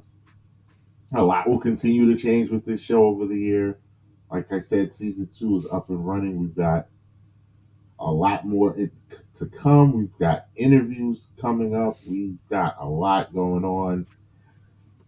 Thank you to the listeners that keep us going. Follow me on the socials as you see under me, IAM_MBJ on the socials. And shout out to my man Roz, man. It is after midnight. It is officially his birthday. Happy birthday, my man. sir. Thank you, gentlemen. It is ready. Fun. I think we've mentioned it a few times. Me and Roz have been friends now for Very long time. 20 some odd years. Let's do it that way, Roz. 20 some odd years. There we go. So it's always an occasion. Me and Roz got out to celebrate this weekend. It was a good time. I again apologize to his fiance for bringing him in in an altered state. Let's say Good times. with White Castle in hand. Sabotage. Love White Castle. It's Sabotage. always a good time. We're gonna have a good time. We will be off next month. The countdown is on. Rise, we won't be saying fiance anymore. We will be saying wife. I will be down for the wedding. So I'm not sure. I mean, Dylan. I mean, you, James, and Anthony could run the show. That's up to y'all. We'll talk about it. Yeah, I'll discuss with the guys and see what they want to do. We will be But yeah, gone. I'd have no problem running the show. And yeah, just follow us. We will be here. We are. Last year we took a break. Probably won't be taking a break this year. I mean, we might. I know. Maybe a small break. Maybe a week or two, but we will be back after that Patriots Jets game because that. Oh, yeah, Sir. yeah, Yes, sir. Yeah, we will. Because we may be joined by a third Jet fan that day, going forward. Yes, sir. But it has been great. It has been our pleasure to bring this to you. Breaking news. As of the time of recording the pod, Josh Allen has a sprained, slightly torn UCL. See, did I not tell you? He is expected to play through the injury. Yeah, I told you. you. If he misses time, it will most likely be only 1 week. Yep, I told you. Buffalo, they play this week or they got to bye? They play this week. I think Buffalo already had their bye. Yeah. They have it. Who are they playing? Do they need this game? Minnesota. They play Minnesota. Oh. Minnesota is that one team that could play them the way the Jets played them, where they're just gonna run down their fucking throat and tons of Desarius Smith and everything like that. Yeah, I mean, listen, man, like that's what I said. Like they're gonna manage. I think you saw the delay because they were trying to get their plan set up to manage this here and basically, like consulting the doctors. MRIs, especially with these professional teams, don't take that long because they need to be able to figure stuff out immediately. Like, you know what I'm saying? Like, so I think that's what the delay was. And, it's unfortunate, man. You don't want to see people go down to injury and stuff like that. Josh Allen's a hell of a talent. But, he's not a pitcher, so that helps. He's not a pitcher, and he's not throwing 100 pitches a game. He's not throwing 100 balls a game. And they just probably won't let him throw enough, during practice, but I mean, like, it just sucks because it doesn't get better. No, right? It doesn't get better. Like we're on the road to Tommy John surgery now. Yeah, it's like he takes another shot where someone tries to strip sack him. He risks like completely tearing the thing. Once that happens, season's over. Yeah, like Case Keenum comes in. Case Keenum had a good run, but I mean, like, I don't think Case Keenum's not taking his team to the Super Bowl. Nah, man. So they have to be extra careful. I don't know if he's going to wear like some type of brace or protector. I would think they're going to put some kind of brace on him, unless it's uncomfortable. I would think I don't know. Put something on him.